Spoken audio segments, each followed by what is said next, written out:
What will we do with this moment? How will we be remembered? Look at the opportunities before us. This election really isn't about the left versus the right. It's about we the people choosing our government and the choice between freedom versus tyranny. Nobody has a chronic disease burden like we have. Why are we allowing this to happen to our children? Ultimately, the only thing that will save our country is if we choose to love our kids more than we hate each other. What is going on here is deeper than politics. It is deeply spiritual. We are being called to rise above the hatred and the fear and the evil. We need to remember above and beyond that we must love our neighbors, that we must treat other people as we hope to be treated. You want to be a rebel? You want to be a hippie? You want to stick it to the man? Show up on your college campus and try calling yourself a conservative. America is going to reach heights that it has never seen before. The future is going to be amazing!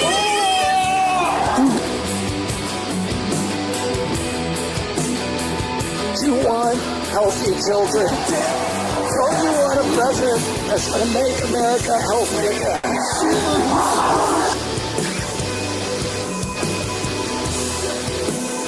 Come to you today as a former Democrat. I will be a first-time Trump voter tonight.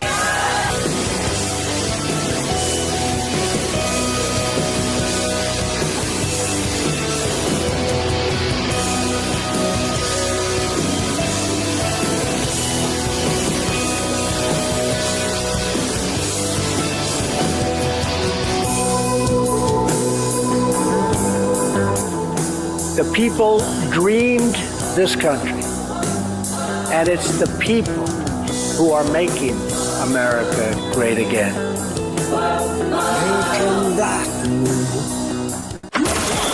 This is Fanfare with Barry Cunningham. Dakota.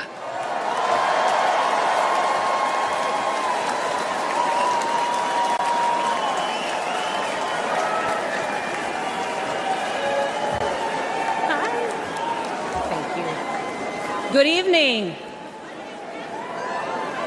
You all look fantastic. I love the cowboy hats. And a shout out to South Dakota. Hi. Woo. Listen, I'm Governor Kristi Noem from the great state of South Dakota.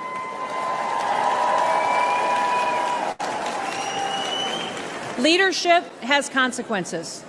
It matters who's in the White House. Now, I've been governor under both President Trump and Joe Biden. And people ask me all the time, what's the biggest difference? And I tell them that President Trump honored the Constitution.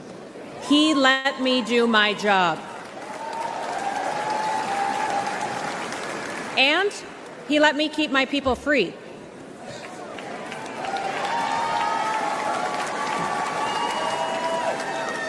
Now, leadership on the state level, it matters too. It certainly mattered in South Dakota. I am so proud to say that South Dakota's strong economy has been a beacon of freedom for America. Most of you probably first heard about me during COVID, didn't you? Because South Dakota was the only state in the country that stayed open for business.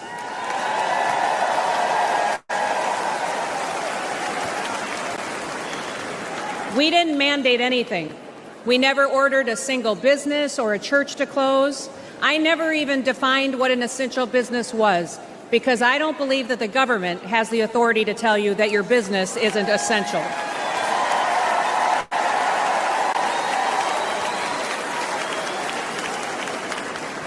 When other states were pushing mandates and lockdowns, instead in South Dakota, we hit the gas. We embraced liberty. We told our story and we invited people to come and to enjoy our beautiful state. Now, all of the things that conservatives have always talked about, we just did it, and it worked.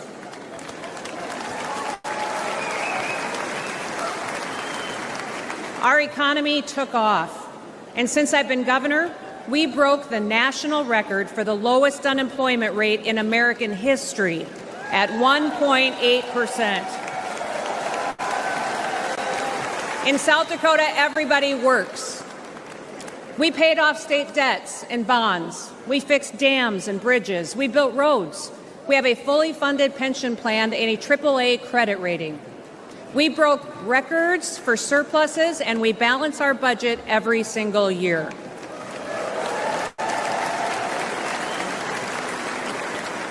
And last year in South Dakota, we passed the largest tax cut in South Dakota history.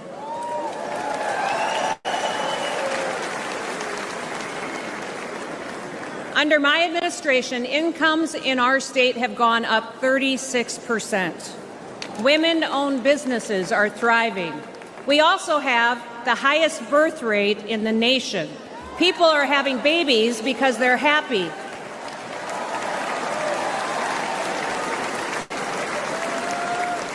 And in South Dakota, we love babies.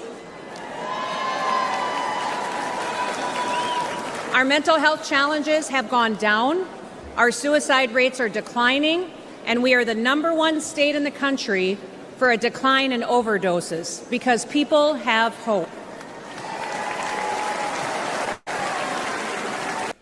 All right, so Kristi Noem has taken her seat in front of the panel. This is another heavyweight panel. Rand Paul, a bunch of other guys in there. And we're about to begin. Homeland Security, with 260,000 employees and nearly 20 distinct components, epitomizes in many ways unchecked power. Its vast responsibilities from border security and disaster response to counterterrorism and cybersecurity demand rigorous scrutiny to ensure that they are executed within the bounds of the Constitution and with respect to the freedoms of the American people. Nearly 2 years ago, when I became the ranking member of this committee, my team sought to understand the extent of this bureaucratic labyrinth.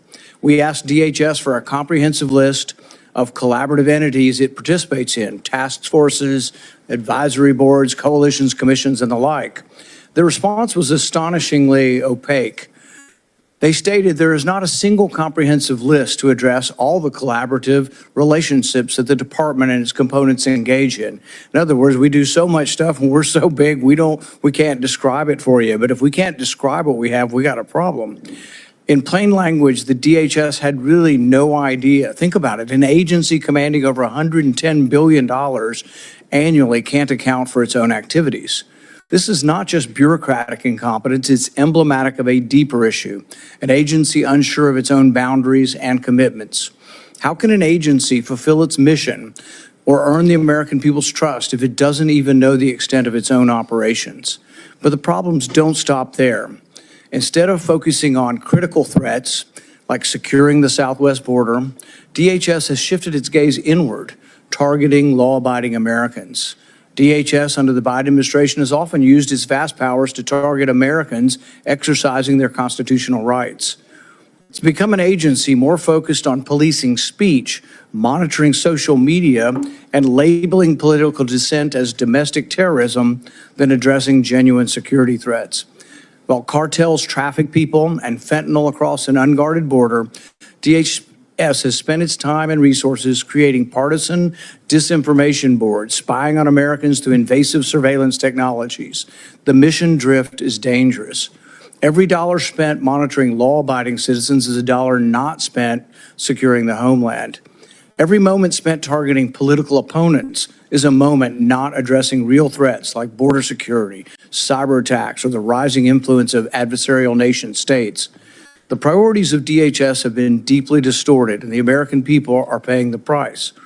And what about DHS's response to COVID-19, arguably one of the greatest threats to Homeland Security? The answer is clear, nothing. They knew nothing of the origins, they didn't study the... Do me a favor, let me know if the volume is okay before everything gets going. Just give me volume's fine. Let me know that you can hear and that everything is 5 by 5. We cannot let DHS become yet another agency that operates behind a veil of secrecy. The American people deserve transparency, accountability, and leadership that puts national security and liberty hand in hand, not at odds with each other. Today, we gather to consider the nomination of Governor Kristi Noem to serve as the Secretary of the Department of Homeland Security. I hope this hearing will set the tone for this committee's work in the new Congress to restore transparency and accountability to an executive branch that has grown unchecked. Governor Noem, if confirmed, you will lead an agency that has lost its way. Your record as governor of South Dakota and a former member of Congress demonstrates your willingness to make difficult decisions in the face of significant political pressure and to put the interest of the American people first. You have the opportunity today to address how your background and vision will translate to leading one of the most critical and scrutinized departments in the federal government. This is the first of many consequential moments for this committee as we renew our commitment to the constitutional oversight role that Congress must assert. I have no doubt that the nominee will consider in the coming weeks and months that you will be up for the challenge. Governor Noem, thank you for your willingness to serve, and I yield to the ranking member for his opening remarks. Thank you, Chairman Paul. Governor Noem, it's great to see you here today, and I want to first thank you for making yourself available not only to the entire committee, but the discussions that we had in my office, going perhaps a little more in depth in the issues than is possible in a hearing like this, and having that open and frank conversation is something that I appreciate. Also appreciate your willingness to spend time with committee staff as we conduct our due diligence and review of your qualifications and a background to serve as Secretary of the Department of Homeland Security. As our third largest federal agency with more than 240,000 employees and an operating budget of more than $100 billion, the Department of Homeland Security requires strong, stable, and principled leadership. Our nation faces serious threats and security challenges, from securing our borders and combating terrorism to preventing cyber attacks and responding to our nation's increasing number of natural disasters. And DHS is the first line of defense in all of those areas. I appreciated the conversations we had at today's hearing where we discussed the importance of ensuring that our nation's borders are safe and secure. And while we must address the significant challenges we face on the southern border, we also need to ensure that there are sufficient resources to secure our northern border, something I know you're very familiar with as the governor of your state, including building out our Northern Border Mission Center. This is especially important in my home state of Michigan, which has two of the nation's busiest border crossings, and we're going to be adding another span shortly, the Gordie Howe International Bridge, which will open later this year. To facilitate the lawful trade and travel to at those ports of entry that are absolutely critical to our economy, I've worked on legislation to hire additional U.S. Customs and Border Protection officers to meet increased staffing demands. We must secure our borders, but we also know it is well time past to streamline our immigration and our asylum process as well. In addition to border security, DHS is responsible for addressing many threats that face our nation. Just a few weeks ago, unfortunately, Americans were shocked to see two horrific incidents in New Orleans and Las Vegas, a deadly reminder that terrorism and radicalization remain very real and ongoing threats to our homeland. In my role on this committee, I've made combating foreign and domestic terrorism, as well as extremism, a top priority.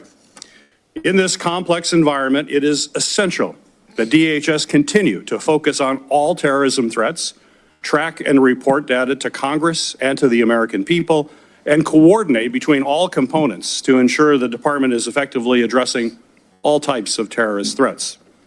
We've also seen the persistent cyber attacks are still a very serious threat, in fact, an increasing threat. A recent attack from Chinese-based hackers infiltrated the Treasury Department, on top of ongoing Salt Typhoon hack that comprised numerous U.S. telecommunications companies. There's no question that DHS must continue to lead the way in protecting our networks from foreign adversaries, cyber criminals, and so-called hacktivists to prevent cyber attacks from becoming increasingly devastating to our security as well as to our economy. And finally, the Department of Federal Emergency Management Agency must continue to work hard to address the increasing number of natural disasters affecting our communities as a result of climate change. From violent storms like hurricanes that brought destruction to states across the South, to the devastating wildfires in California, and countless other severe storms and flooding events all across our country. We need leadership at the department that will ensure our nation effectively responds to communities when disaster strikes them. The safety and security of our nation and the American people depend on the department's ability to effectively address these wide-ranging threats. So, Governor Noem, thank you again for your willingness to serve in this incredibly important position.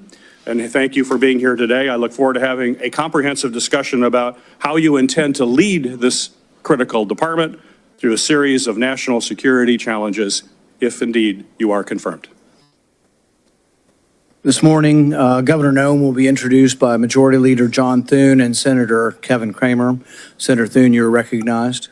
Well, thank you, Mr. Chairman and Ranking Member Peters and members of the committee. I'm very pleased to be able to be here today to introduce South Dakota's outstanding governor, who has been nominated by President Trump to serve as the Secretary of the Department of Homeland Security. I've known Kristi Noem for a long time.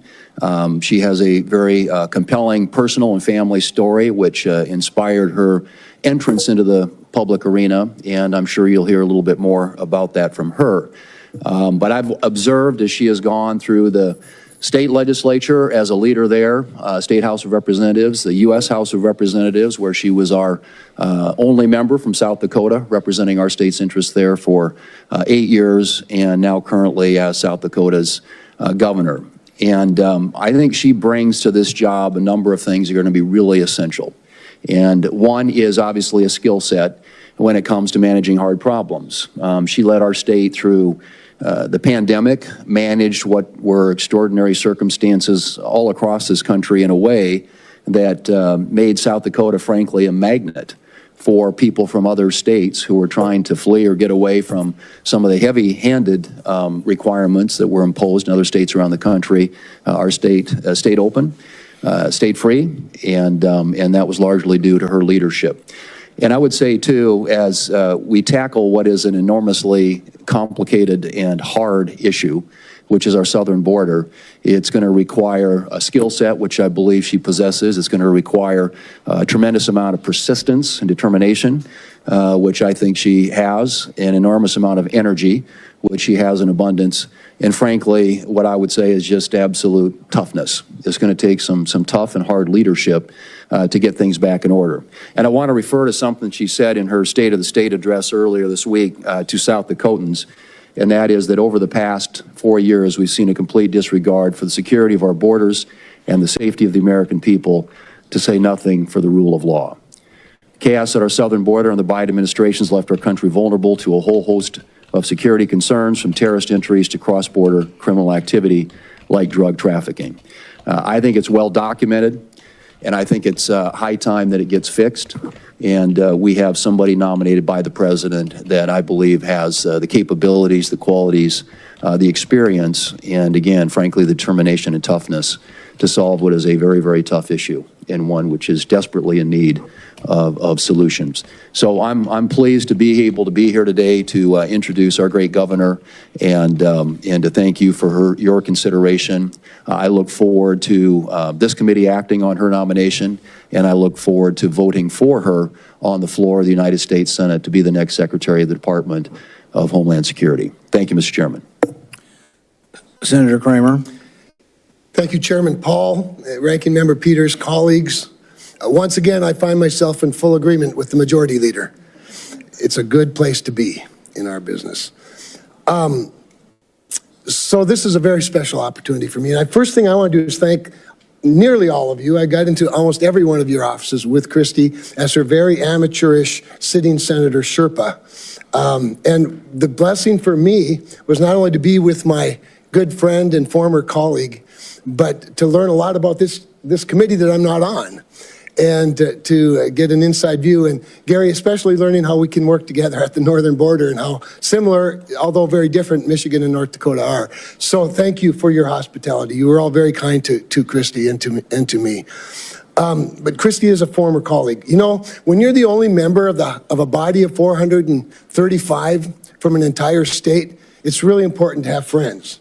So together, Kristi and I were two out of 435. And if we could get Montana, Wyoming, and Alaska, there'd be 5 of us that could take on the fight. But I know this, I remember our very first year my first year, it was not hers, my first year in the House, the unthinkable happened and the House of Representatives failed to pass a farm bill. And all I can tell you was the least secure homeland person in America was the Speaker of the House and the Majority Leader the next day when Kristi and I doubled up and eventually we got a farm bill done. I say that because we are living at a time, and Senator Peters, you used the words strong, stable, and principled. I can't think of three better words to describe Kristi Noem than those three words. I would add this. I'm not surprised that President Trump turned to Governor Noem. Securing the homeland is the number one priority, our number one priority, our number one constitutional priority as a Congress. And it is for sure the number one priority of the voters in the last election. And it is the number one priority for President Donald Trump. So naturally, he would say, who is the toughest, smartest, most capable protector that I know? I think I'd like to find a ranch woman, mom, grandmother who knows how to protect her own. And when you grow up on a ranch in the prairies or the West, nobody else is going to look out for your critters. No one else is protecting your family. You do it.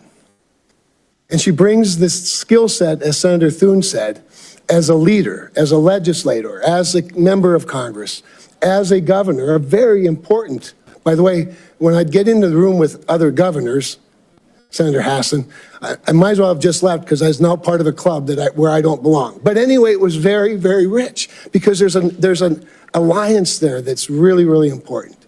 And so for me, it's just a really special opportunity to be able to be here with her and to have had this time in your offices introducing her to you. But I want to wrap up because last night I received a very touching letter, unsolicited by either Kristi or me, from the tribal chairwoman from the Standing Rock Sioux tribe, which straddles North Dakota and South Dakota. They don't really care who wins the South Dakota State, North Dakota State football game, but they do care about their reservation. And Chairwoman Elkire sent me this letter. Standing Rock is the home of Sitting Bull, in case you were wondering about the credentials of their ability to protect the homeland. I'll just read a few words. On multiple occasions, Governor Noem has invited the Standing Rock Sioux tribe to her table at the South Dakota State Capitol to enter into meaningful discussions. That's what I witnessed when she came to your offices. And Janet writes, it is of great excitement and enthusiasm that our North Dakota Governor Doug Burgum will be at the helm of the Department of Interior, and my hopes remain high that you will feel the same about Governor Kristi Noem at the helm of the Department of Homeland Security.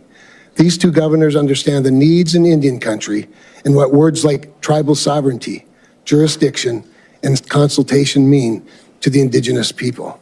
It speaks volumes to her leadership and to her character. It's my honor to support her and turn it over to her.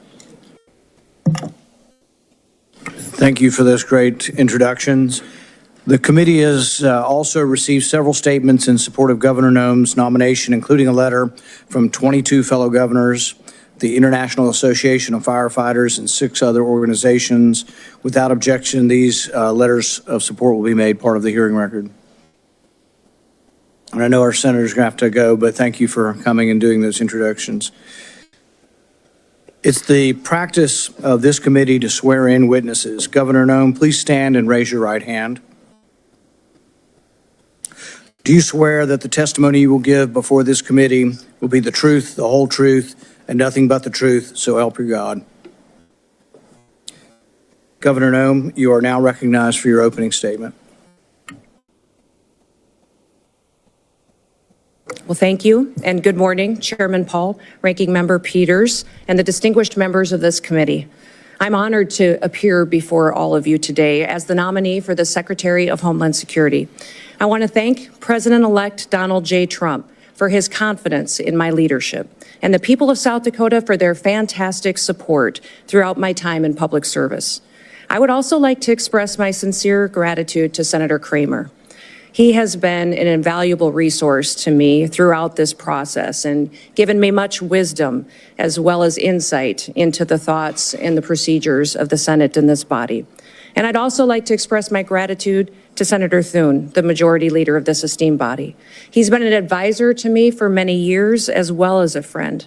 And I'm so grateful for the generous support of these two men and their willingness to be here this morning to speak on my behalf and to introduce me to this committee. Now, I'm a wife and a mother and a grandmother, a farmer, rancher, business person. I've served in our state legislature, in Congress for 8 years, and also a governor. I've spent my entire life in rural America. I understand what it means to work hard every single day and to build a better future for your kids and for all of our communities. I come before you today with a deep sense of responsibility and a humility as the nominee to lead the Department of Homeland Security, and also a commitment to the more than 330 Americans who we will work together to help serve and to keep safe and secure in their homes and in their communities. Now, before I proceed, I want to introduce to you my husband, Brian, who's here with me today. He is my constant 24/7 reminder of our dedication to public service and that it's not a solo effort or done alone. He has been a rock by my side, and I appreciate all of his love over so many years. I'm grateful that he's here with me today. Now, securing our homeland is a serious, sacred trust that must be relentlessly pursued and can never be taken for granted. Being safe within our borders here in America is critical, and yet Americans feel less safe than they have felt in decades. For the first time in 30 years, more than 40% of Americans are afraid to walk alone at night within a mile of their homes. President-elect Trump is going to change that. I've seen firsthand the challenges and the opportunities facing our great nation. In the 20 years since the Department of Homeland Security was formed, the nature of the threats to our homeland has grown and they've evolved. This department was created in response to the failures of the government that led to the September 11th, 2001 terrorist attacks. And that reality is not lost on me, especially in the wake of the recent terrorist attacks over New Year's. Now, I've led South Dakota for the last 6 years with a focus every day on making our state safer, stronger, and freer. I've focused every day on making the best decisions, not just for right now, but for generations to come.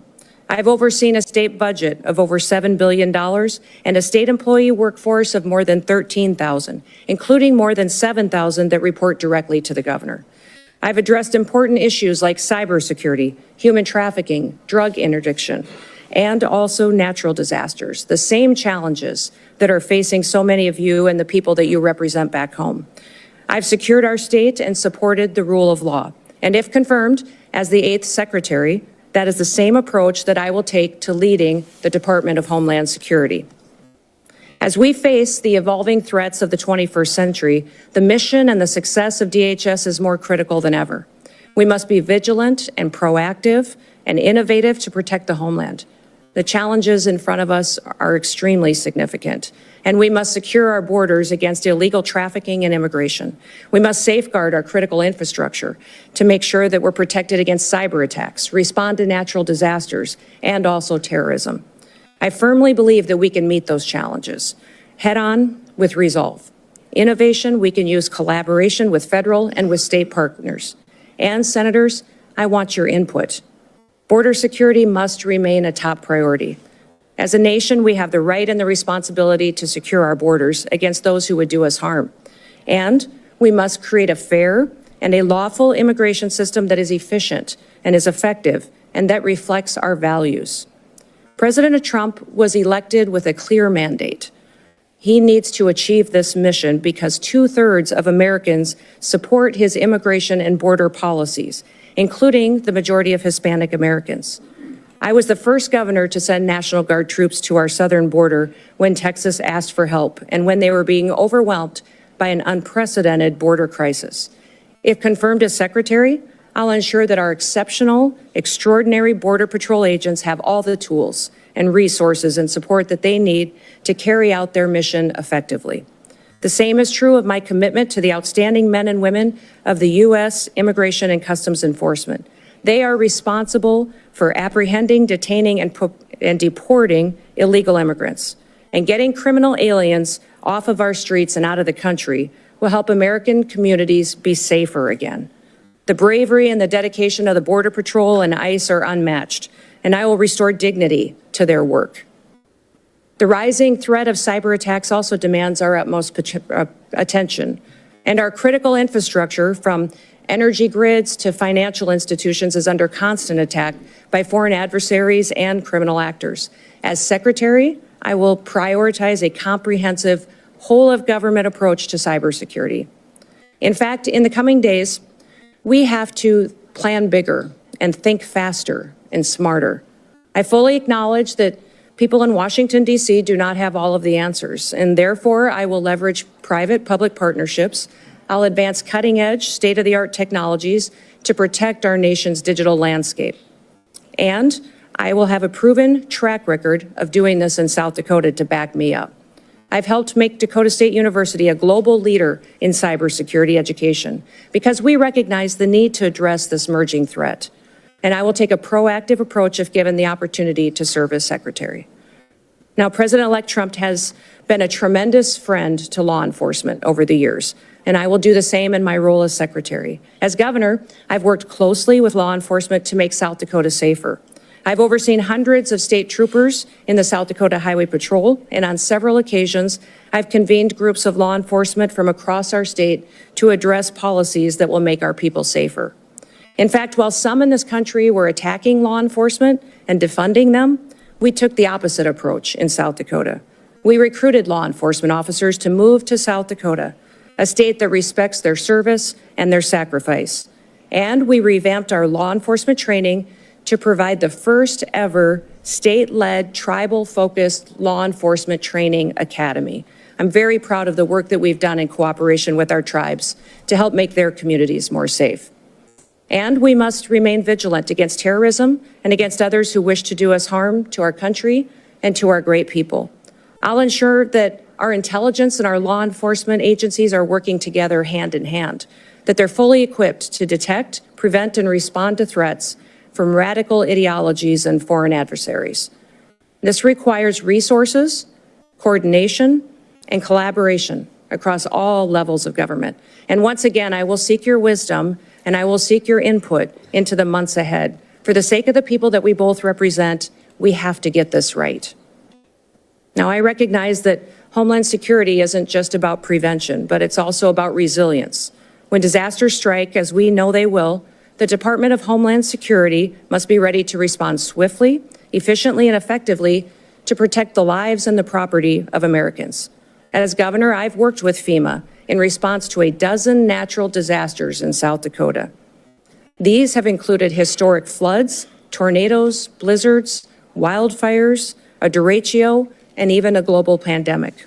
As Secretary, I will enhance our emergency preparedness and strengthen FEMA's capabilities, and we will ensure that no community is left behind, and that life-saving services like electricity and water are quickly restored.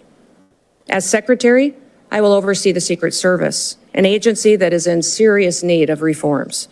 We all saw the threats to President-elect Trump last year and the consequences of failure. Now, that should never happen again. And I've worked closely with my own gubernatorial protective detail, and I'm familiar with what works and what doesn't work. And I'll bring that experience towards strengthening the Secret Service once again. I'm committed to working with this committee, with Congress, and with the dedicated men and women of the Department of Homeland Security to fulfill our mission. And together, we can ensure that the United States remains a beacon of freedom, safety, and security for generations to come. So thank you for the opportunity and the honor to appear before you today. Thank you for the meetings and the time that you took in your office to discuss the department and what we can do in the future to make the American homeland much more secure. I look forward to your questions, and I hope to earn your trust and hopefully also your vote as we embark on this critical work together. With that, Mr. Chairman, I yield back. Thank you, Governor Noem. We will now proceed to questions. Each member will have 7 minutes. We will have a vote that will start at 10 a.m., but we're going to continue the hearing and keep people in line as you come and go to vote. We'll keep the hearing moving. I want to be clear from the outset that we will not tolerate any disruptions. The Capitol Police have been asked to escort anyone immediately from the room if they disrupt the hearing. This is a standard question, Governor Noem, that we ask of all nominees. Governor Noem, do you agree without reservation to comply with any request or summons to appear and testify before any duly constituted committee of Congress if you are confirmed? Yes, Mr. Chairman. I'm going to reserve the rest of my time for my questions and go to Senator Peters. Thank you, Mr. Chairman. Governor Noem, the DHS Secretary has many competing priorities, as you well know, and you outlined certainly in your opening comments, from our borders to wildfires to cyber attacks. But as you and I discussed at length, and I appreciate you bringing it up in your opening comments as well, we do have a northern border in addition to a southern border. That's absolutely essential that the DHS has the resources necessary at the northern border to carry out its mission. Both between ports of entry and all along the border. In fact, we've seen an increase in unauthorized crossings in recent years at the northern border. So my question for you is, if confirmed, you commit to ensuring, along with the southern border, that the northern border is sufficiently staffed to maintain its security and robust trade between the U.S. and its neighbors, including at the Gordie Howe International Bridge in my home state of Michigan, have the resources they need to facilitate trade while keeping Americans safe? Yes, Senator Peters, you and I talked about this in your office and also with Senator Slotkin as well, how important it is to continue to remain focused on our northern border and all borders and ports of entry that the United States has. I think there's been some universal concern from some of the committee members that as we focus on the southern border and what we're seeing as far as the invasion there and the amount of people crossing, that the northern border would lose focus, but that will not happen, and we will ensure that our borders are secure and we're addressing all threats that may come in from any direction. And also with the bridge as well and staffing up on that as well, and I've assured Senator Slotkin as well that our focus is there to make sure that it is staffed appropriately. Very good. And as we discussed, the department is diligently working to stand up the Northern Border Mission Center at Selfridge Air National Guard Base in Michigan, following the authorization and funding that I was able to secure in the last Congress. This center is critical to supporting the department's northern border security missions and addressing evolving threats.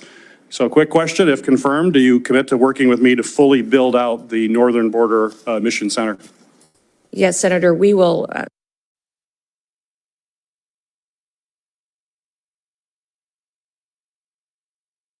fully build out the Northern Border Mission Center?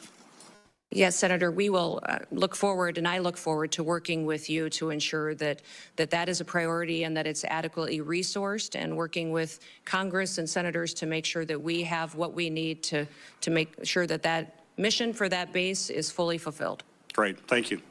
On New Year's, we witnessed two incidents that reminded us U.S.-based individuals or small groups radicalized by a variety of ideologies, from white supremacy to ISIS to Al-Qaeda.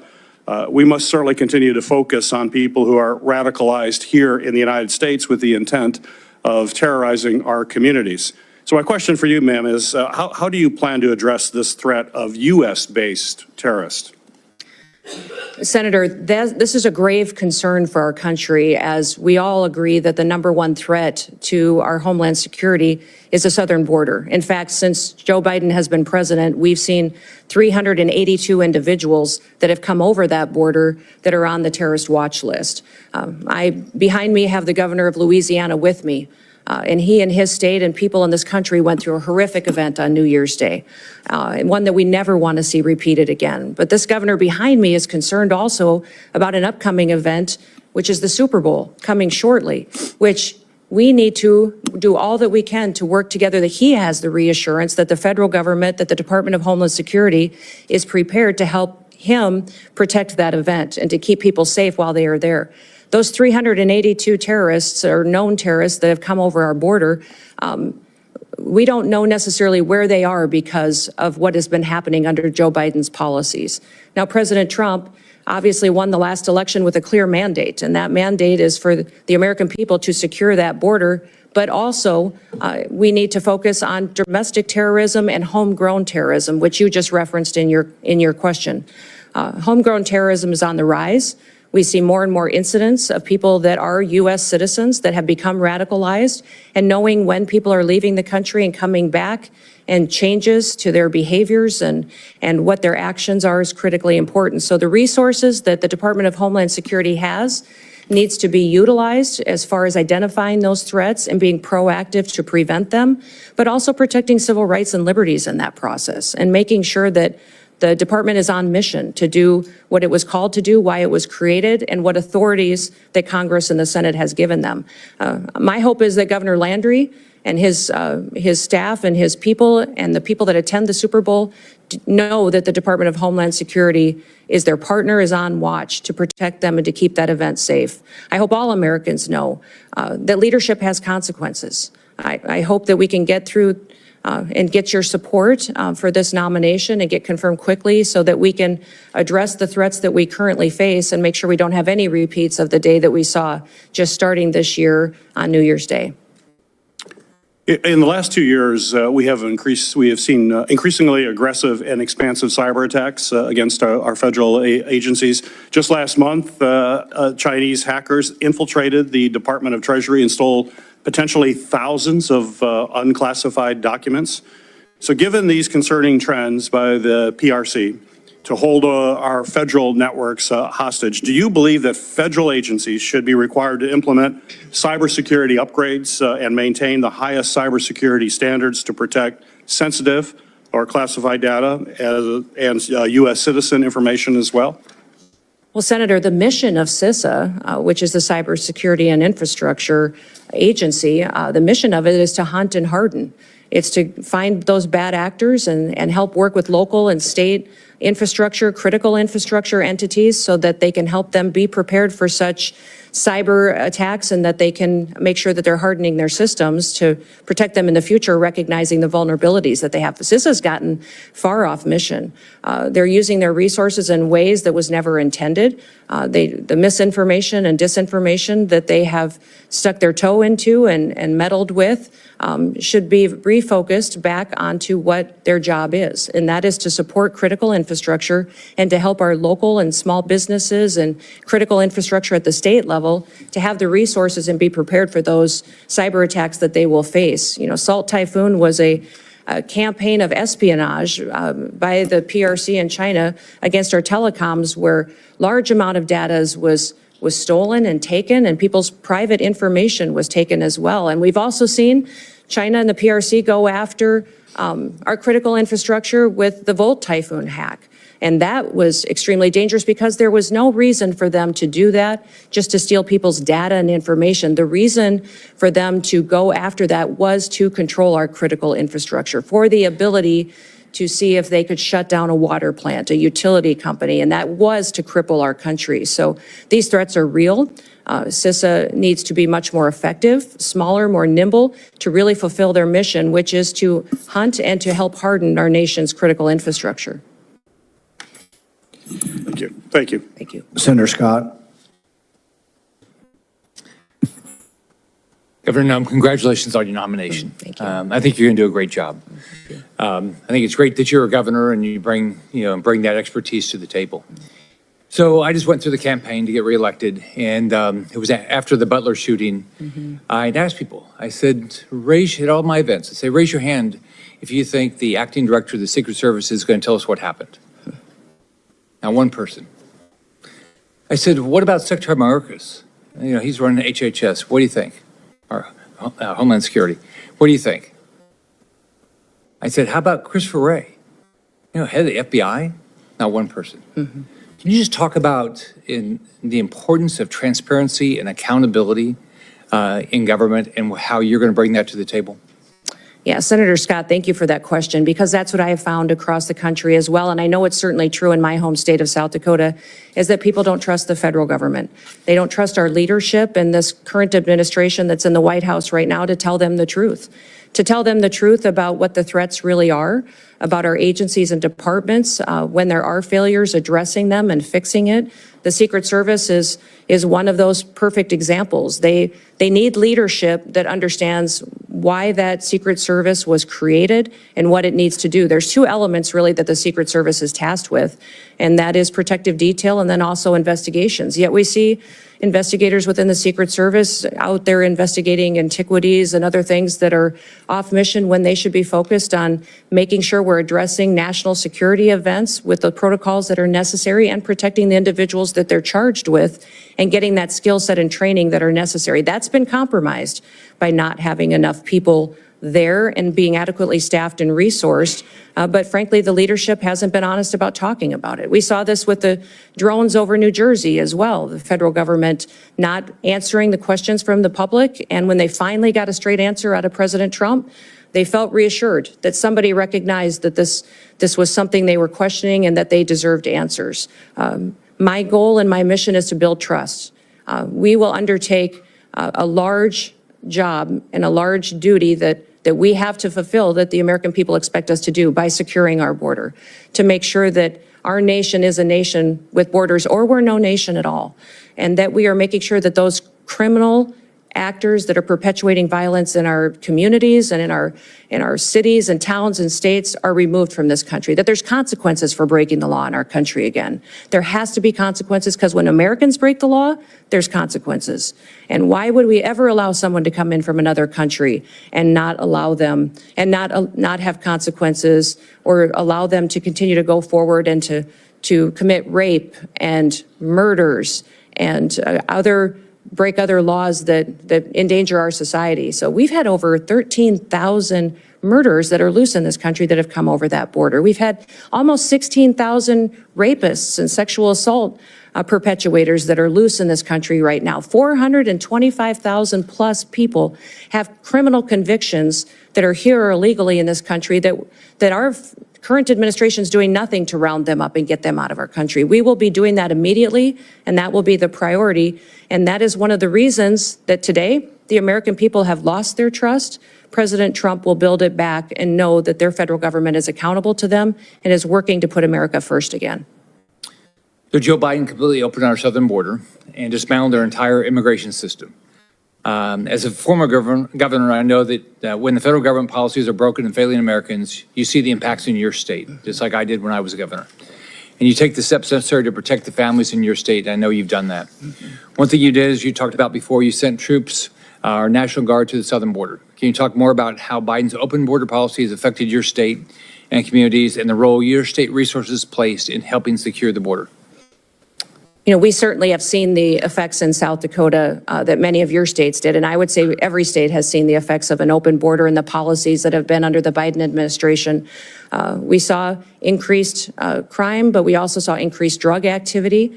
We saw cartel and their affiliates moving into our state to proliferate trafficking. And we saw people being victimized and a lack of accountability with the federal government. So when Texas was addressing the situation and asked other governors for help, we sent help. I know many of the other governors at the time were sending law enforcement, but I made the decision that at that time that it was more appropriate to send the National Guard, that our National Guard could be activated under Title 32 and sent to assist another state from the invasion that was happening, and because the National Guard is trained for just such a mission. Because of this invasion, that it is a war zone down there with what they are going to see, the threats that they would see, and that they are trained specifically to interact with other agencies. The National Guard is used to falling in with other agencies and cooperating with them and could do that seamlessly. And their families and their communities are normalized to them being deployed. So we have in South Dakota deployed our National Guard to the southern border 8 different times. 2 of them were federal deployments that the Biden administration sent them down there. One was to send our Lakota helicopters, which were used for surveillance and the drug interdiction that was going on down there. But 6 other times I sent them under state activation to partner with Texas and other states in securing our southern border. They did security operations.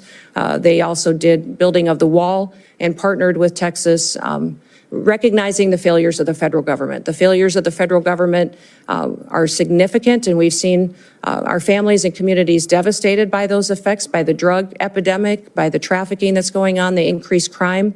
And we recognize that just because the federal government wasn't doing their job, we could not fail our state. And I needed to protect the people of South Dakota, and the people of South Dakota were overwhelmingly supportive of these deployments and very proud of our National Guard. When I was governor of Florida, there was a terrorist attack in Paris by Syrian refugees. So President Obama was president, and I said, I'd like to know if you're going to send refugees to my state, that you give us some background on them. You know, I assume you vetted them and tell us what's going on. You have to tell me, but you ought to tell our state law enforcement and our local law enforcement. All right, that they said, go jump in the lake. They're meaner than that, but they said, go, you know, you have no rights as a governor, which had made no sense. We had over 70,000 people come here after Afghanistan on planes into this country, completely unvetted. All right, they've never given our governors any information. So would you change that? Yes, the communication between states and the federal government has been absolutely broken. And that's what I love about this committee is you do have governors sitting on this committee that have been in that role as a commander-in-chief and have the responsibility for being the CEOs of their state. It's a different perspective than serving. I served in Congress too, and both are extremely important, and they're just different in that responsibility that weighs on your shoulder. I often told folks that that is the thing that most times, if something was going to keep me up at night, it was the responsibility that I had being commander-in-chief, recognizing the decisions that I made. And I'm sure you had this feeling as well, Senator Scott, as governor, that impacted those families, those soldiers, and it impacted their communities when we pulled them out, and the importance of that. And when they were bringing refugees into the country, I as well communicated that to the federal government. They were bringing refugees, and I asked how they were vetted, how we were working with their home countries to find out who they really were, what their intentions were, and why they were coming to the United States, and received no information from this administration, that vetting process was being done, that we knew where they're going. In fact, they kept us in the dark and didn't communicate to us even what states and where those refugees were being placed. So that is something that we need to change. When we have programs that fall under the purview of the Department of Homeland Security, there needs to be communication, especially with the governors, so that we can coordinate to ensure that it's the right thing for that state.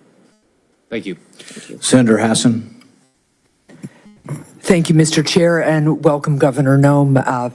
Really appreciate you being here. Welcome to your family as well. Thank you. And families do share in this kind of public service, and we appreciate them very much. As we discussed at our meeting last month, as a former governor, I appreciate the important responsibilities that governors have to ensure the safety and security of their communities, including by managing public safety and emergency agencies. And I will say that in many ways, I agree with some of the things that Senator Scott just said about improving communication between the Department of Homeland Security and governors around who is being sent to states. It's a critical issue and something that I was frustrated by when I was governor. So I look forward to hearing more today about your priorities, if confirmed, about how your experience as governor would help you run the Department of Homeland Security. Let me just start by following up with a question that Senator Peters had also touched on. We have recently in New Hampshire seen a dramatic increase in unauthorized border crossings at the northern border. And when I was at the northern border recently, law enforcement told me about the need for more personnel and resources. We still don't have cell phone coverage in a lot of the stretch of our northern border. I've worked with Senator Kramer on bipartisan legislation to strengthen our northern border strategy because it's clear more support is needed. So, Governor, if you're confirmed, would you deploy additional full-time personnel and upgrade equipment along the northern border? You know, Senator, I enjoyed our meeting that we had and you identifying the northern border issues that are going on, the lack of security and the lack of technologies that you really need to cover some of the landscapes that are there. Very different than the southern border, some just as equally challenging, but all need to be addressed. So I definitely will be working with you to ensure that our northern border is adequately resourced as well. And we do have to have the resources in order to be successful. Right. That's something I want to work with Congress, with the Senate and the House on to ensure that the resources are there to meet the challenges that we have. We have not fully utilized the technologies that are available that are necessary to really secure this country and to compete with those bad actors which wish to infiltrate our country. And having the ability to utilize them will make us much more safe. So I'll work with you most definitely in ensuring the northern border is protected. Well, I appreciate that. And I just note, too, that at the same time, there's real concern in New Hampshire and all along the northern border that we strengthen the border and have the resources we need. We also have a really strong economic relationship with our partner, our friends to the north, and a lot of family relationships. So I think it's important that we're smart in the deployment of technology. We don't want to impede that flow of economy and people that's lawful, but we do want to make sure that we have the resources we need. I want to turn to the southern border now. At the southern border, we need significant technological investments to support law enforcement personnel in their efforts to catch fentanyl smugglers, to stop human traffickers, and seize the cash and illegal guns that criminals traffic southward to the cartels. And we talked about this a little bit. There's bipartisan support for these investments, and I've worked with colleagues, including Senators Langford and Cornyn, on legislation around these issues. Governor Noem, could you identify specific technological investments that you would make at the southern border, and are you willing to work with me on increasing southbound inspections if you're confirmed? Yes, certainly, Senator. You've heard President Trump talk about the need to build a wall, and the wall and infrastructure is critically important, but also at our 382 legal ports of entry, we need to have technology so that flow can happen north and south, and it can happen in a legal manner to ensure that our commerce can continue to operate and that we can continue to make sure that we're also secure. I think de minimis shipments are a concern, and the need to look at those and how traffickers and fentanyl distributors are using that. I think we also need to use scanners, surveillance operations. There's new technologies out there to cooperate with satellites in some area where the topography does not necessarily facilitate having actual infrastructure, and then also the ability to make sure that we're utilizing that technology that allows us to know what is going south that might be fueling some of the violence that ends up coming back north, and ensuring that we're stopping that before it has the chance to supply those cartel and bad actors that would come in. Yeah, I really appreciate that, because the southbound flow, particularly of cash and weapons, fuels the cartels and strengthens them. Absolutely. And it's something that we really have to focus on. I also want to follow up on the issue of cybersecurity. Recently, criminals launched a successful cyber attack on PowerSchool, a cloud-based record management system that contains personal information about tens of millions of kindergartners through high school seniors, including many students and teachers in New Hampshire. This cyber attack on PowerSchool comes as schools and local governments across the country have seen a surge in cyber attacks on their systems. And when a small school of maybe a couple of thousand system, maybe 1,000 students or so has to pay $2 million in ransom. I want you to think about what that does to one of our small communities, right?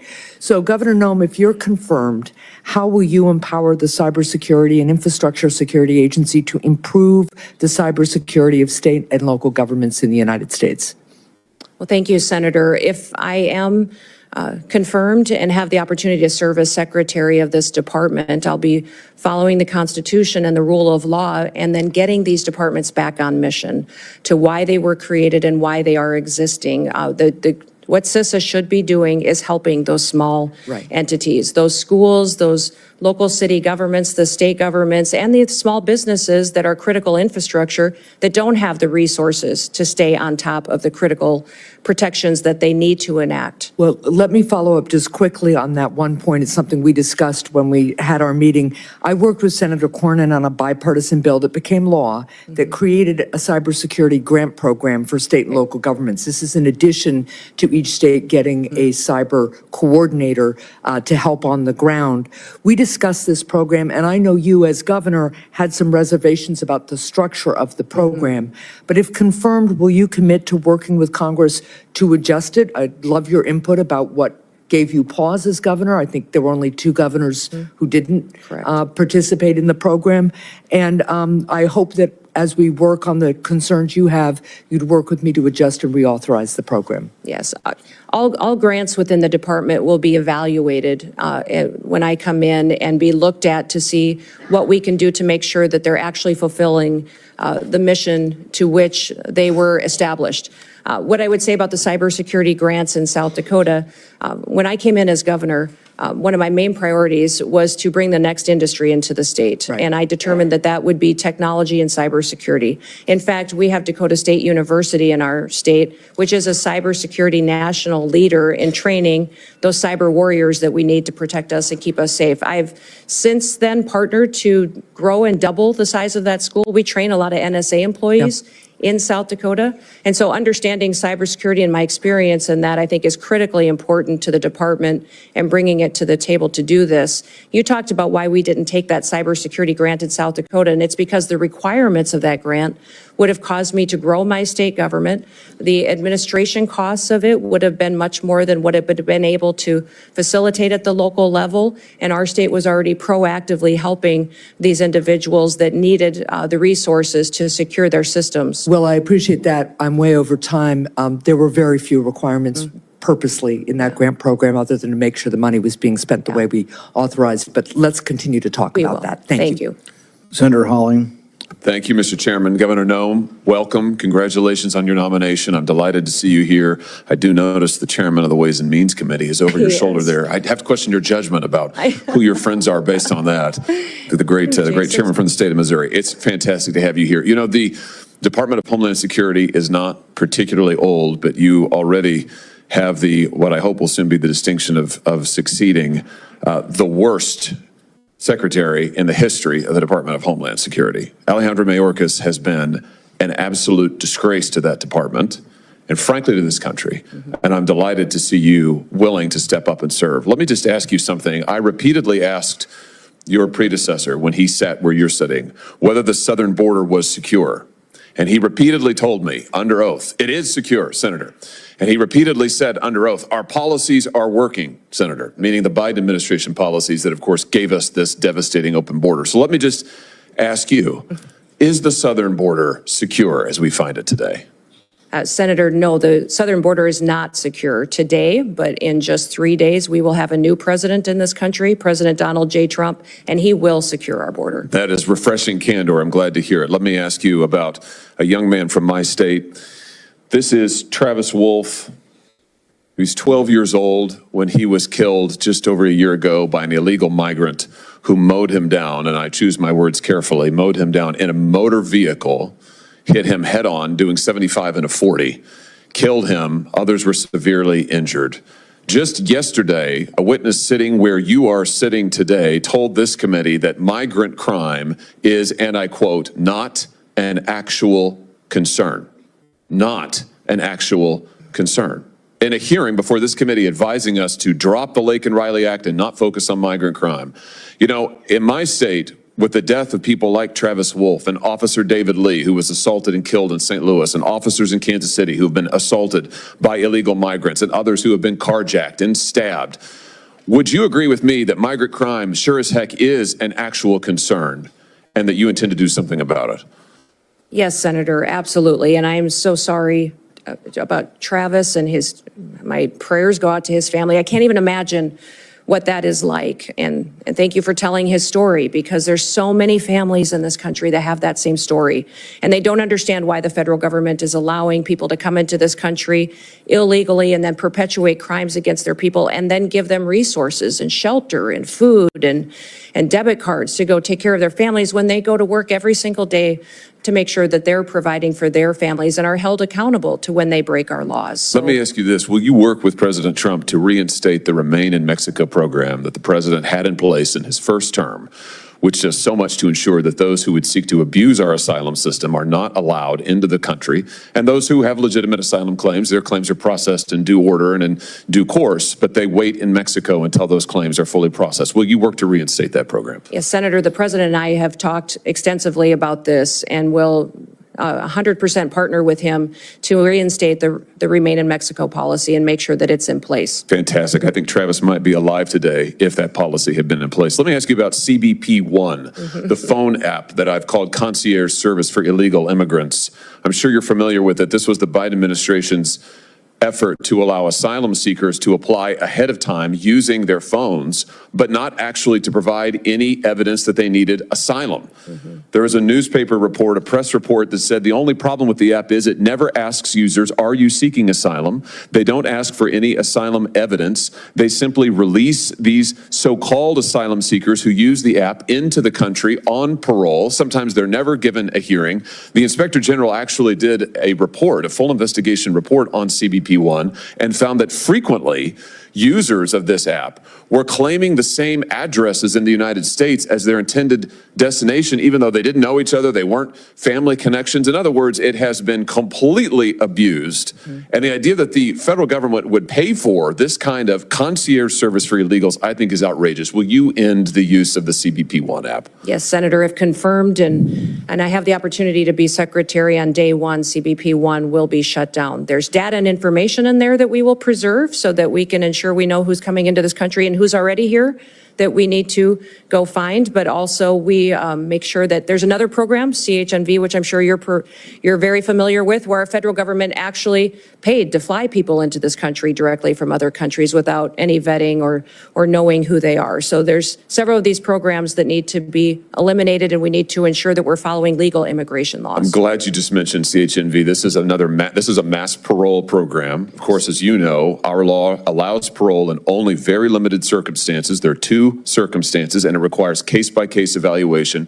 The present administration, soon to be gone, has granted mass parole in direct defiance of the law, not case-by-case evaluation. The CHNV program is one of those instances. Will you put a stop to this abuse of our parole law and our asylum system? Yes, we will go back to case-by-case evaluation of these parole cases and ensure that we have more resources if you will partner with us to make sure that our legal immigration system is fully utilized, that we have more judges, more immigration courts so that we can process people legally and make sure that they are going through that process rather than like Joe Biden has done, use this as an excuse to allow people to come into our country with no consequences. Let me ask you about another low light, not a highlight, but a low light of this last administration and DHS. Your predecessor, the current Secretary of DHS, established a disinformation board using taxpayer resources to police speech on the internet and elsewhere, to tag American citizens' viewpoints as either legitimate or not legitimate, and use the power of the state to censor them, including having them removed and perhaps penalized. This has got to be the darkest chapter, I think, in DHS's short history. He eventually withdrew the board under intense criticism, but has never fully repudiated it and never promised not to do it again. Will you pledge to us here today that under your leadership, there will never be a disinformation board or anything like it at DHS, and you will be a champion for the free speech and First Amendment rights of all Americans? Yes, Senator, there will not be a board such as that under my leadership at the Department of Homeland Security. Fantastic. Absolutely. Let me ask you in my remaining seconds, just one more thing about the Secret Service. You've mentioned this, and I'm so glad that you did. This committee, and it has been bipartisan, this committee has done bipartisan work on the attempted assassinations, or the assassination attempts, I should perhaps say, of the former president, soon to be the future president, soon to be the president, President Trump. We were stymied at every turn. And I should use the present tense. We are currently being stymied at every turn by the current Secret Service leadership, and frankly, by the leadership of DHS, who have refused to turn over documents, who refused to make people available for interviews. We finally had to pass my own law in this committee, which we unanimously adopted, a law, a statute, mind you, which would require DHS and Secret Service to turn over relevant information to us about the assassination attempts. It's unbelievable. When you come to office, to this office, I hope very soon, will you pledge to us that you will open the books on all of the facts associated and around these assassination attempts, that you will make available to us and to the public, most importantly, all the facts, so that we can ensure that this never happens again and that the needed reforms in the Secret Service are put into effect? Yeah, Senator, if I am the Secretary of Homeland Security, I will certainly work with you to build transparency and make sure the facts are shared with you and your committee. I know that you've been very frustrated by the lack of transparency from the department, and I want to thank those of you that have worked on that report that was put together on these assassination attempts. I know it was a bipartisan report and investigation that this committee conducted, and I appreciate you focusing on that, and I will work with you to get the information so that you have the truth of really what happened there and the failures so they can be fixed. Thank you. That's a great place to end, and a high note as I see my friend Senator Blumenthal, who did fantastic work on this effort, and it will be an incredible new day, and incredibly refreshing to have a DHS secretary who will tell us the truth, who will be honest with us about the facts, honest with the American people, and who will enforce our law. And I know you'll do that, Governor Noem. I look forward to supporting your nomination. Congratulations. Thank you. Senator Blumenthal. Thanks, Senator Johnson. Welcome, Governor Noem, and thank you for being here. Thank you for visiting with me, and thank you to your family for their service as well.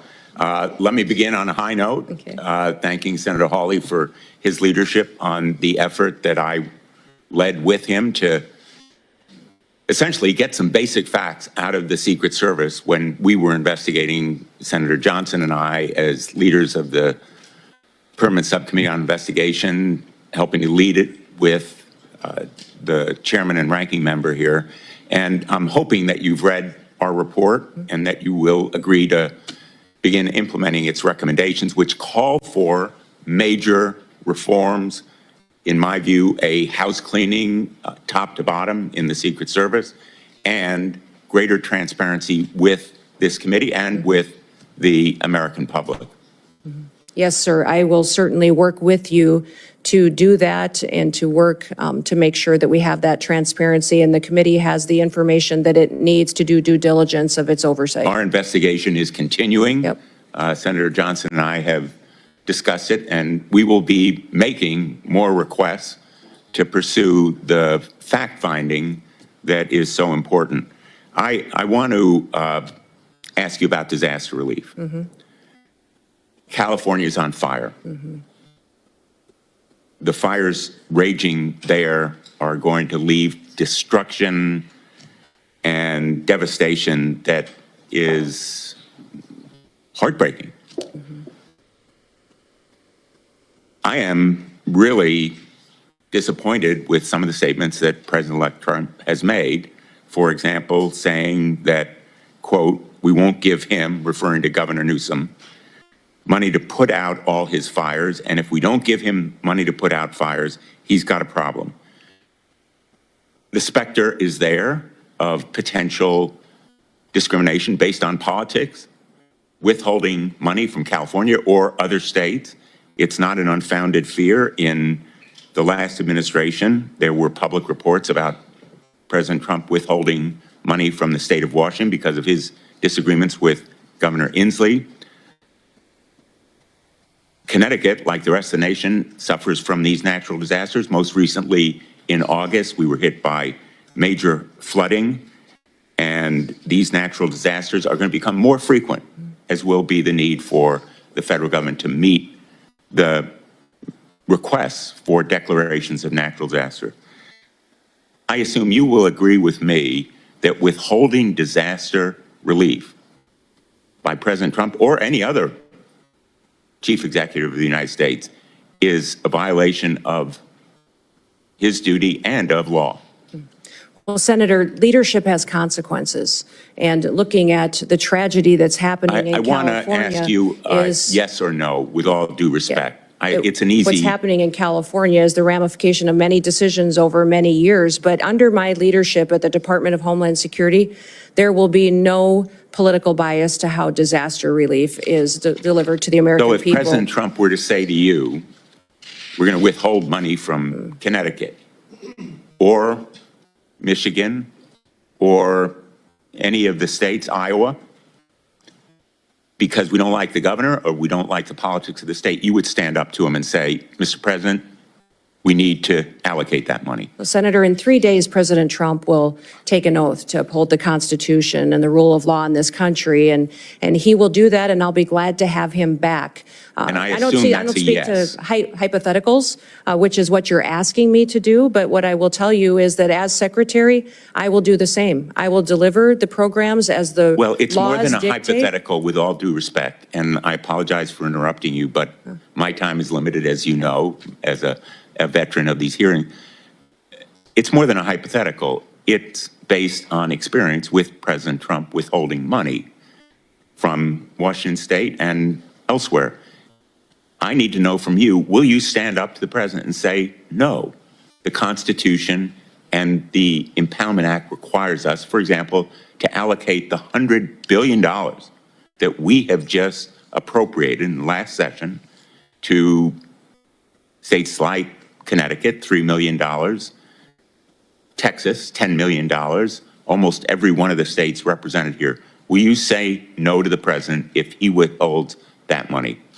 Sir, I don't know about the scenarios that you're referencing with President Trump, but what I will tell you is that if given the chance to be Secretary of Homeland Security, that I will deliver the programs according to the law and that it will be done with no political bias. And if the programs change, or if you decide to change the rule of law, then I will follow that while adhering to the Constitution. To allocate and distribute that $100 billion According to how the program is written, with no political bias. Every American deserves to be there and have disaster relief the same as their neighbors.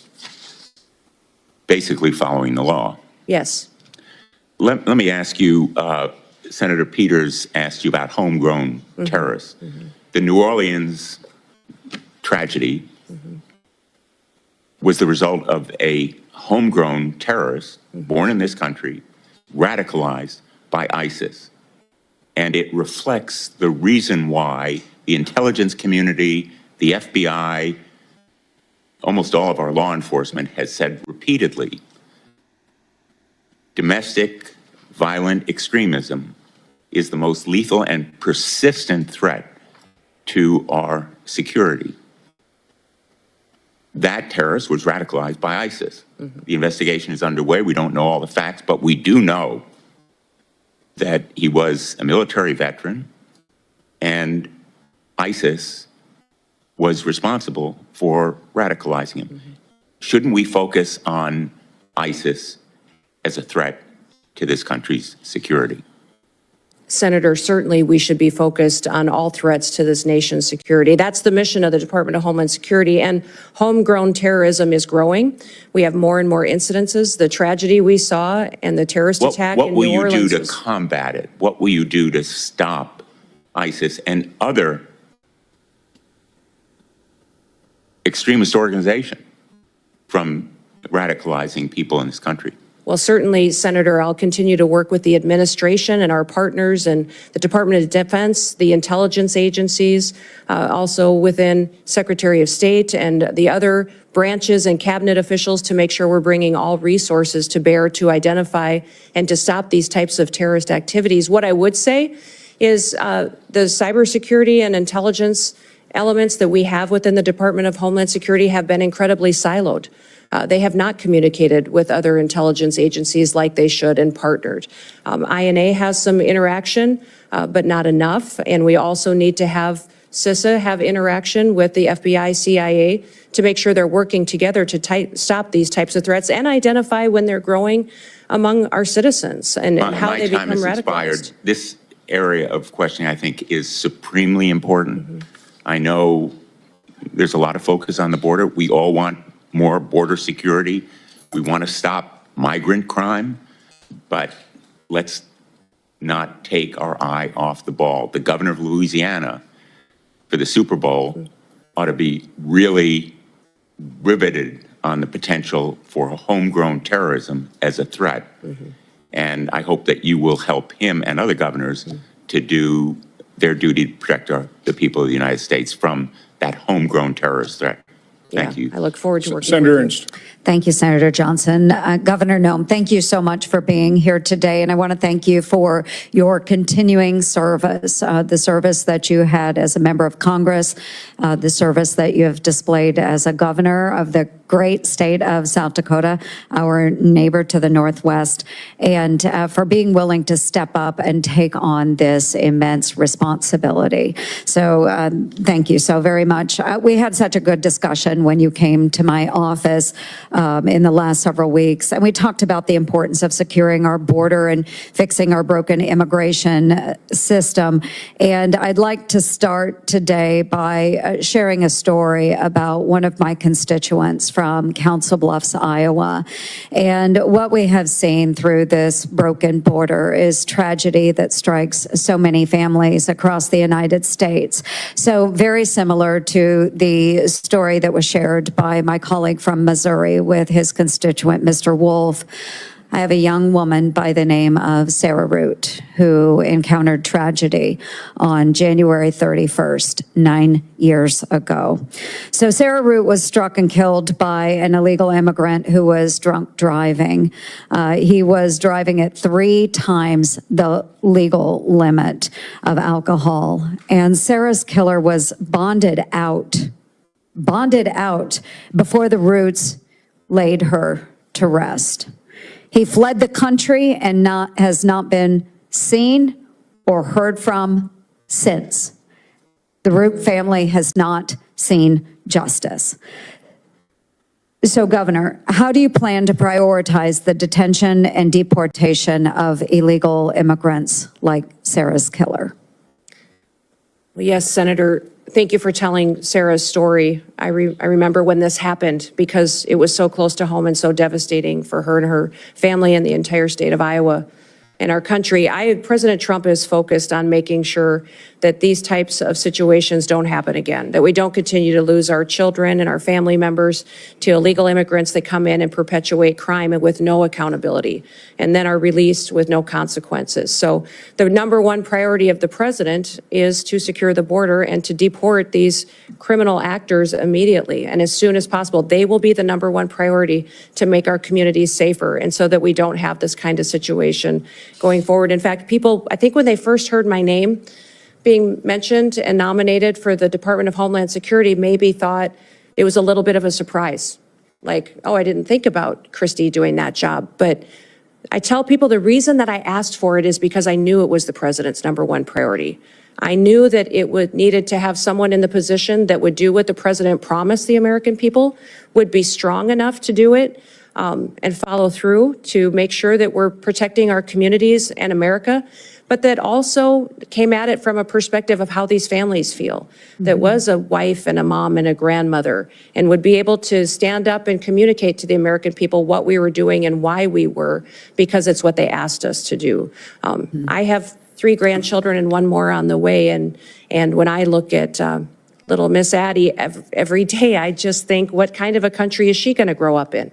What kind of a country will we leave her and her brother and his sister? And I don't want them to think that their grandma sat on the sidelines and didn't do all that she could. So I will enforce the Constitution and the law, and I will make sure that when people enact horrific things like this that happened to Sarah and her family, that there will be consequences for it. Yeah, absolutely. And as a fellow grandma, I know that you are perfectly positioned to enforce this. I do want to move on to another topic that we visited about in my office. So I'm the founder and the chair of the DOJ Senate caucus. And so we do need greater government efficiency. And I do believe in order to do that, we need less of our employees teleworking and more of those government workers back in the office working for our constituents. And to that end, it ties together then too. We just found out that the Treasury Department had a cyber attack on December 8th from China. And no surprise here, they access servers through work from home software. So it all ties together. We need more people back in the offices, making sure that any communications are secured, any work is secured. And to that, I know the Biden administration has put a huge emphasis on the cyber bureaucracy, but they haven't really done anything about it. And they haven't given any authority to those that are enforcing the standards. So we need to enforce the standards that are set forth to make sure the cybersecurity is truly there. But what can DHS do? One, with telework, how do we get the employees back? And then two, how do we make sure that our systems are secure from these cyber attacks? Well, Senator, thank you for focusing on remote work and the need to get people back in their offices and accountable to the work that they do. In fact, I've heard since being nominated for this position that many of the agencies within the department are not showing up, they're not doing their jobs. But even FEMA, who is responsible for disaster response, that they have the alternative, some of these employees, to not even respond to a disaster, which might explain the horrific results that we saw in North Carolina when they had such a terrible disaster that impacted families and communities, and FEMA failed them so miserably. If it's not even a responsibility of them to show up when terrible things happen, what other day-to-day activities are not getting done because they're working for home or not doing their job at all. You talked about cybersecurity and the need to ensure that our systems are safe and secure. One of the things that disturbs me the most is that we don't necessarily even know how some of these espionage attacks that have infiltrated our systems have happened. We don't know how to stop them yet.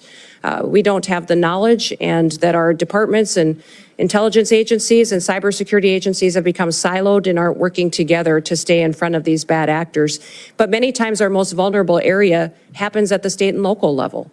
Some of these smaller entities that feed information into our systems is where they choose to infiltrate and get our data and to really hold for ransom many of these companies and then impact our federal systems as well. So one of the first meetings I had when I was elected governor with the former governor during the transition was he said the number one priority you're going to have as governor is to secure our systems. He said our systems are so antiquated and we've had over 16,000 hacking attempts in just the last month. You need to secure our systems and get it done. So that was a priority for me. And to do that, and we fully funded it and got it done in South Dakota, and it's being implemented today. I look forward to doing that at the federal level to make sure that people's data and information is safe, but also our country is safe from these bad actors that have a plan to take us out. Well, thank you. My time has expired, but I do want to end on a note that another thing that I do truly appreciate about you and your nomination is that as a governor, you have worked with those local constituencies as well and those local governments. And I know that this will be an incredible strength that will ensure continued success for you within the department. So thank you, Governor, very much. Thank you, Mr. Chair. Senator Kim. Thank you, Chairman. Governor, it's good to see you. Good to see you again, Thanks for coming before our committee. I wanted to just ask you, not just about your work, but how it's going to fit into the broader incoming Trump administration. And in particular, I guess I'm uncertain about roles and responsibilities regarding your position and Tom Homan's.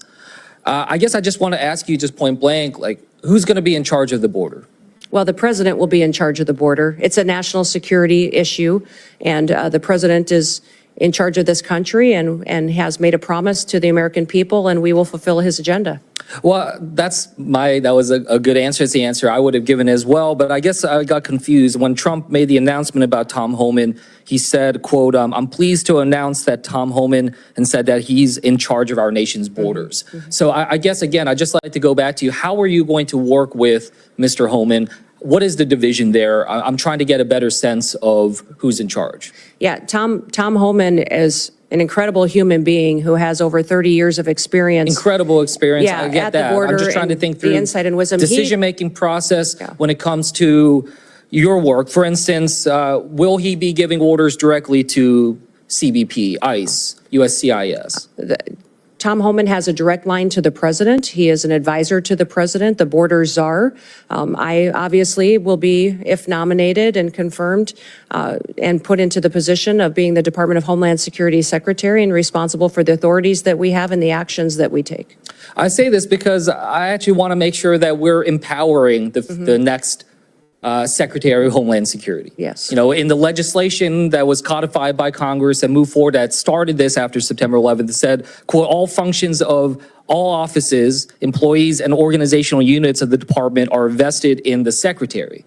So I guess the reason why I mentioned this is I've just seen some quotes from Mr. Homan, where he said, quote, I'll be making decisions on border security and deportation. He was asked in another interview about the stronger role that he'll play, and he said, absolutely, I'll be making decisions on how we do the border.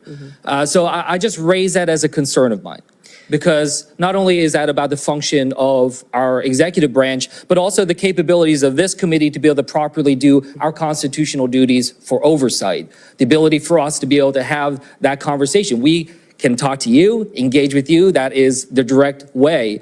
But if he is going to be making decisions, then he should come before this committee as well. And I know that that's something where, as far as I know, his role will be directly at the White House, is not something that will be under the purview directly of this committee. So I just wanted to raise those concerns. Yeah, Tom and I work very well together and talk and communicate all the time, and we'll be working together on a daily basis when we're in our positions under the new administration. And I would say there's no authorities being planned to be taken away from the department or myself if I'm in the role, and but we'll it sends continue some to mixed oversee signals. CBP. You can understand how, you know, people in my home state, maybe around the country, when they hear Mr. Homan saying, I'm making the decisions, when they hear President-elect Trump say he's in charge of our border. So, you know, I urge, you know, that we're going to try to do our best to try to make sure we're empowering the department, empowering the next secretary, because that's where, you know, our laws are invested in our decision making. Yeah. Well, thank you, Senator, and we'll make sure you have all the information that you need. And Tom working directly with the president and I working directly with the president hope to help you get all that you need to reassured that the authorities will stay the same as they currently are, but we will continue to work to secure that border and make sure that we're working together in that way. I want to just switch gears about you raised the concerns about terrorism, especially foreign terrorist groups. I guess I just want to ask you, what are the major foreign terrorist groups that are, well, first of all, what are the major foreign terrorist groups that are out there that we're tracking? Which are the ones that are concerns to us in terms of potentially trying to inspire or coordinate an attack upon us? And if you can just give me a sense of what their current capabilities are to try to enact that. Well, I think we face a lot of threats, Senator, and since I'm not in the role today, I shouldn't get into specifics with you, but I think you can at least get over into years, specifics about what organizations that are out there. So Yes, I just wanted to get a sense of we your have knowledge of the all the organizations. traditional terrorist organizations that have always threatened the United States. Such But I would as? also say, I would say Hamas, ISIS, continuing down that path of those terrorist organizations. But we'll continue to also focus, though, not just on those, but also the cartels, their partnership with the Chinese, and what they are doing. Listen, I've told people for years, for over 30 years, I've worked on national policy, on food policy, on agriculture policy, and I've seen the Chinese agenda to infiltrate our country, control our food supply chain, but also their manipulation of their currency and stealing our IP. And now I believe that this fentanyl crisis that they have flooded our country with is geared, and the purpose of it is to kill our next generation of Americans. No, It is to I control don't us. discount the So importance when you of those. focus on one or two groups, I think it takes your eye off the ball as to where all the threats could come from. We just spent a significant amount of time talking about homegrown terrorism as well. Correct. And I'm glad we're having that conversation. But the reason why I mentioned it, I was not trying to quiz you or anything of that nature. It's just that, you know, when the Department of Homeland Security, when their threat assessment for 2025 lists 3 organizations, lists Al-Qaeda, lists ISIS, in particular ISIS Khorasan, and the IRGC and the threat from Iran. I just want to make sure that I get it. You know, you're talking about the importance of the border. We all understand that. We want to work with the incoming administration to try to have an orderly process, one with that. But I just want to make sure that in particular DHS, the primary mission, you know, if we look at the founding legislation, the primary mission, the very first mission is prevent terrorist attacks within the United States and do everything we can to minimize that type of threat. So, yes, I do think it's important for us to focus in on 1, 2, or 3, or just wherever these terrorist groups are at.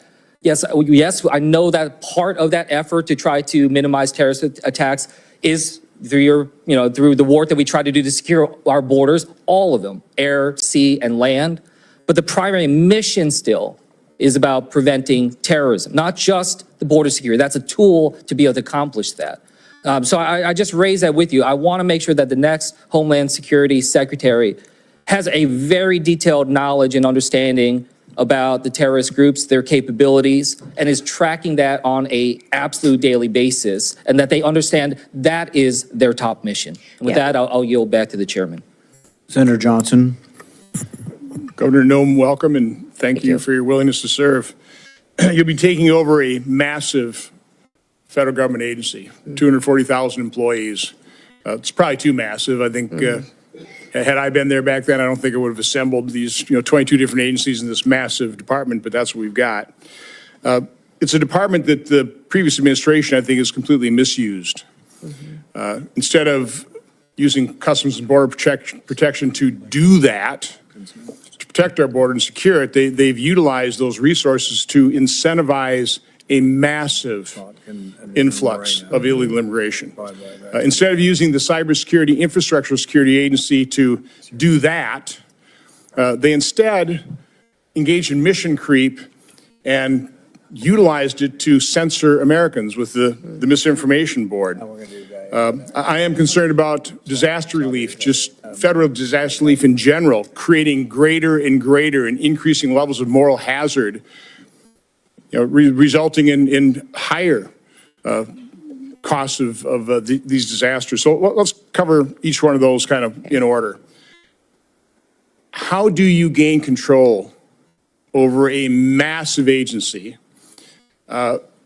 whose resources and personnel have been misused? I mean, how do you root out those individuals who, instead of securing our border, opened it up and facilitated this? Well, Senator, this has been a big topic of conversation in most of the meetings that I've had with the members of this committee was how do we fix this agency, which the reputation is that it's broken and dysfunctional. I think that was the question I get asked the most is why would you want to head up such a dysfunctional department? And I would say that because the mission of the department is to secure the homeland and our people, it's our biggest vulnerability right now. And we have a president that's not enforcing the law. And I don't believe the law should be unequally applied. Everyone should be subject to our laws, and a nation without laws and without borders is not a nation at all. So I will work by ensuring one of the things that Senator Ernst talked about, people have to show up for work.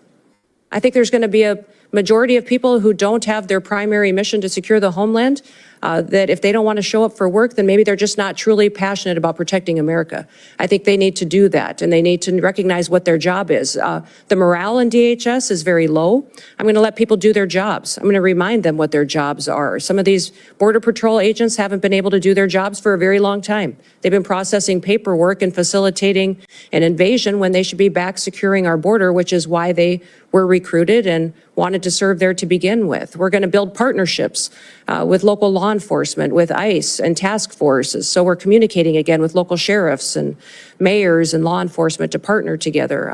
When you talk about the fact that this is such a broken agency that needs so much improvement, a lot of it goes back to why we're recreated and are we fulfilling that mission and making sure that these individuals are getting back on task. So under my chairmanship and under the Trump administration, we did rename a part of DHS, the Cybersecurity Information Security Agency. I in no way, shape, or form ever contemplated that the sub-agency within DHS that was really focused on securing us against the cyber threats and other threats to our infrastructure would ever be used to violate the Constitution the way it was used to violate the Constitution under the Biden administration. This administration has been completely opaque. We do not have the information to know and the communication in terms of what all happened here. So my question relates to how they misused CISA. Will you commit to providing the transparency, providing the information, investigate it yourself, but provide this committee, my subcommittee, the information to expose the truth to the American public, but even more importantly, propose a piece of legislation based on our investigation, based on those results, to fix it so that no administration can ever misuse the language of the law to commit that kind of unconstitutional act and violate people's First Amendment rights. Yeah, Senator, I look forward to working with you on that. And I think what we saw during the COVID pandemic, the actions of CISA, their misinformation and disinformation campaign, the materials they were putting out was shocking. Shocking at what they were doing to decide what was truth, what wasn't, and how they were trying to manipulate the American people. We saw it in elections and Russia influence as well. And so ensuring that they can't do that in the future under any administration would be a priority, that they stay doing what they're supposed to do, and hardening our systems and working with local officials to do that is a priority. And I'd look forward to working with you on legislation should you wish to rein them in. So the first step in that process is to expose the truth, to find out who these bad actors were, expose who they were, hold them accountable. I mean, that is crucial that we take that first step.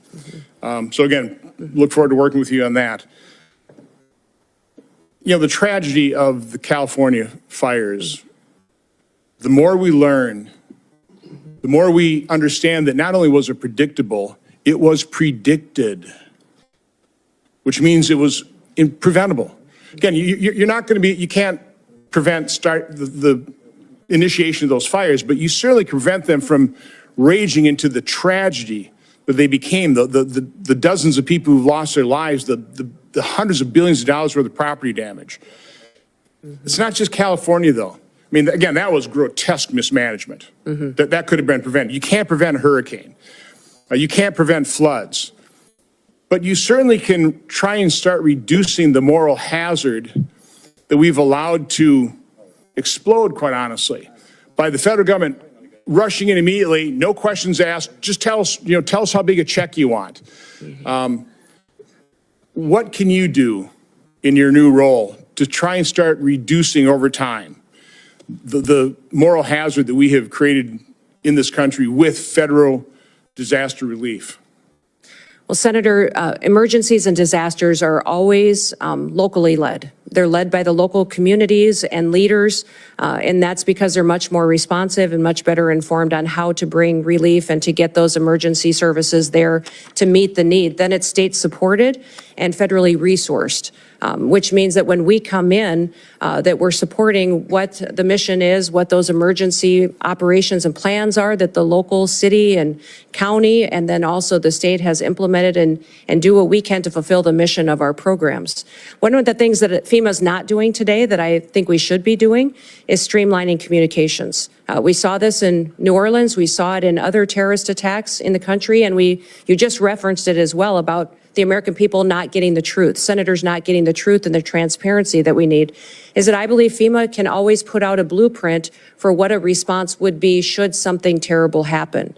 And when we look at the Secret Service, what happened in Butler, we saw that communication was an issue, that the Secret Service wasn't communicating and balls were getting dropped with local authorities, local law enforcement, and we can put forward a blueprint for how communication can happen and be streamlined between the federal government, the state, and the local entities, so that should something happen, this is how we talk to each other, to make sure that the public has the facts, they're not getting misinformation, which happened with the New Orleans terror attack just recently, but also up in Pennsylvania as well. That blueprint is what we do at the state level that FEMA has failed to do, to proactively educate the public on what everybody's roles are, what we do should something happen, whether it be a natural disaster or a terrorist attack or an emergency response is needed, that we can put out those blueprints ahead of time, educate people, train those local entities, which they currently do to a certain extent today, but not good enough to really know that not only can the resources be pre-deployed in many of these situations so that they're more readily accessible, but also how are we going to communicate and make sure everybody's on the same page so that we can be much more efficient. I wish that we would have had different leadership and a different governor in California, or we might have a different result there. But in the Department of Homeland Security, we can do all that we can to make sure that that the people that live in California know that they're going to get a response from the federal government that's appropriate, and we did all that we could to make sure that they had the information ahead of time so they could protect themselves when they do have a failure in leadership like we've seen. Well, thank you and good luck. You bet. Since Senator Johnson brought up California fires, I have to interject here. We talked about burn policies, these are local policies, how we try to not have so much brush and things like that. They're also next to the largest body of water in the world, the Pacific Ocean. So I see these homes all burning on the beach in Malibu, and I'm like, wow, if they just had a generator and a hose, you start sucking the water out of the Pacific Ocean. But you could do more than that. You could pump it and put it in cisterns up in the hills a mile or two in. It doesn't rain very much there, but why don't they take the ocean water, put it in cisterns, and have a bunch of water ready when a wildfire shows up? But it's like, once again, bad local government. Senator Gallego. Thank you, Chairman. Thank you, Governor, for your attendance, and I appreciate us meeting last week and our frank conversation. So in partly following up to our conversation, in recent years, I've been in very close contact with our Arizona border communities, which are unlike other border communities, and about the funding needs to address migrant influxes through the Shelter and Services Program, or SSP. Without this funding, border communities must bear all the financial burden for national immigration challenges and the broken border in general. So that means police, fire, hospital systems, in general, anything of that. And at the same time, they will also face the potential challenges of street releases. And again, these are very small towns on the border, so having thousands of people being released becomes both burdensome, security issues, and just not fair to them. And we get lumped in with places like New York and Chicago about how they do their shelter programs. Our shelter programs are not the same as New York and Chicago. We do not permanently put people in apartments or anything of that nature. We are trying to move people away from the border so that way they don't become a burden on these very, very small communities. So I'm very highly concerned, as I told you in our meeting, when the SSP program becomes politicized, and to the point where we get lumped in with those programs which I don't think are effective and are actually counterproductive, and it ends up depriving our small Arizona borders of these very, very vital funds that they need. So as DHS Secretary, how would you ensure that border communities are not left to respond to and pay for these immigration influxes, the broken border system on their own? And when you commit to helping really not politicize or just join the SSP program to the point where places that are doing things correctly, like Yuma, Arizona, like Pima County, like Cochise County, aren't lumped in with the people that are doing things incorrectly, like New York State and Chicago? Well, Senator, thank you for the conversation in your office about the program, FEMA, the southern border and the challenges, and then also the difference between your state and how you utilize funds versus other states. I would say that my hope is that if given the opportunity to serve as secretary, that the federal government would no longer, and I believe as President Trump has promised the American people, facilitate an illegal alien invasion, and that your communities in Arizona would no longer have the issue with having people in your small towns and communities that you need to figure out how to take care of and get them to where they want to go in other places of the country. The president has promised he will secure the border, that we will uphold our nation's laws, and that he will do that to the benefit and be putting America first again. So I know we talked extensively about the SSP program and how you've utilized it, but getting these programs back to what they were intended is important. FEMA is a disaster response agency, and some of the facilities that have been utilizing these types of funds and dollars need to be reevaluated and to make sure that it's truly doing the service that is upholding our nation's laws. And certainly I understand reevaluating, especially how some of these states have been using it. In an ideal world, we don't have to have a program like that because we don't have this mass of humanity that's coming towards our borders. But even under the first Trump administration, we actually still needed it also. So this is why my concern is to not get rid of this program because, again, these small communities, I'm talking communities of maybe 10,000 people, maybe only 6 or 7 cops are going to end up really bearing the brunt. And we're not a big state. We can't really compensate for those types of losses. These small communities are also largely in, you come from a rural state, counties that are largely rural with a lot of federal land, so they actually don't even have a tax base. So when the broken immigration system sends people to these borders and we end up not having to have enough, these communities don't have enough money to pay for cops, firefighters, overtime for hospital systems, it's that type of program that keeps us keeps these small communities afloat. So I just want to make sure, that again, this does not become politicized, and that we are kept separate from, I think, the mistakes that other states have taken on. Moving on, in Arizona, we have large parts of the border that run through tribal lands. We have 22 federally recognized tribes. We have great relationships with these tribes. They want to be collaborative partners when it comes to border security. And we have some great programs that have worked in the past. For example, the Shadow Wolves program with the Tohono O'odham Nation. It's a really good example, collaborative program of tribal law enforcement that worked with DHS to make sure they stop human smuggling and cartels going through the borders. But as DHS Secretary, what is your plan to consult with our border tribes and work together to balance both national security but also their sovereignty? Yeah.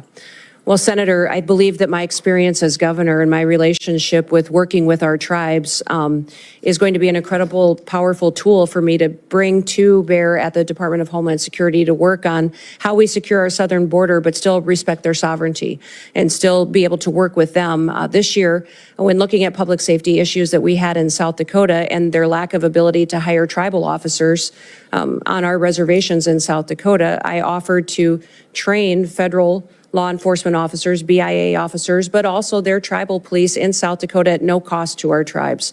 And it's been an incredible, powerful tool that we've had to build relationships.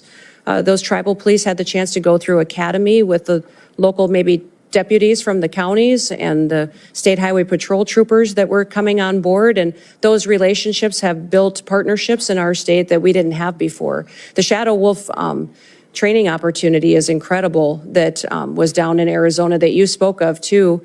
And in looking into that program, I'd like to continue to build on that and perpetuate in the future so that our tribes have an opportunity to have a secure border, but also have it reflect their values and their culture and have their own people be a part of the solution. And then even when it comes to the infrastructure of the wall, that we're respecting that in their landscapes and their land as well. So I look forward to working with you as we move into this next administration to be able to protect our country and then work and respect our tribes as we do so. Thank you. And the President Trump and some of his other potential staff and advisors have been very vocal about implementing a mass deportation strategy. Talking to my agricultural community, my dairy community, they have concerns that this approach will lead to workforce shortages that will further drive up the costs of everything. And something that we have really been working hard to across, I think, a bipartisan manner to bring down the costs of everything. And unfortunately, this would reignite inflation. What is your plan to ensure safe and legal immigration processes for agricultural workers while protecting local agricultural operations, including those both in of our home states? Well, Senator, the President and President Trump has been very clear that his priority is going to be deporting criminals, those who have broken our laws and perpetuated violence in our communities. That'll be the priority. And as I spoke earlier with our statistics, having over 425,000 of those with criminal convictions in our country, that will be a focus that we need to tackle right away, and it'll be a big one. Beyond that, his next priority is going to be those with final removal orders and focus on those individuals who have long overstayed and that there is a consequence for ignoring our federal laws. Beyond that, we'll continue conversations. As you know, I'm a farmer and a rancher and come from an agricultural state, and we'll work together to make sure that laws are followed. It is the Senate and the House that puts forward the laws. I, as Secretary, uphold the law. So you determine what that is, and debate and discussion. I'll be transparent and share as much information and insight as I have with my background and experience, and continue to work with you. Senator Moreno. First of all, thank you, Governor, for being here, for testifying before this committee, and for your service, not just to your state, but to America. 9 years ago today, we met in probably the coldest day I've ever been in my life in Iowa, as you and I were making phone calls and whipping up votes for Republicans in Iowa. My wife, Bridget, who's here, got a chance to meet you. And we left Iowa saying, that person's really going to go far. And here we are 9 years later. You've been an amazing governor, amazing congresswoman, and now you're going to make an even better Secretary of the Department of Homeland Security. So I think sometimes in D.C. we tend to complicate things. There is a current Secretary of Homeland Security. So why don't we take this opportunity to do a little job review and compare and contrast him to you. So just if you don't mind, I'll ask you some questions and you can give me an answer. Secretary Mayorkas allowed you said it, just about 400 people on a terror watch list to come into this country illegally.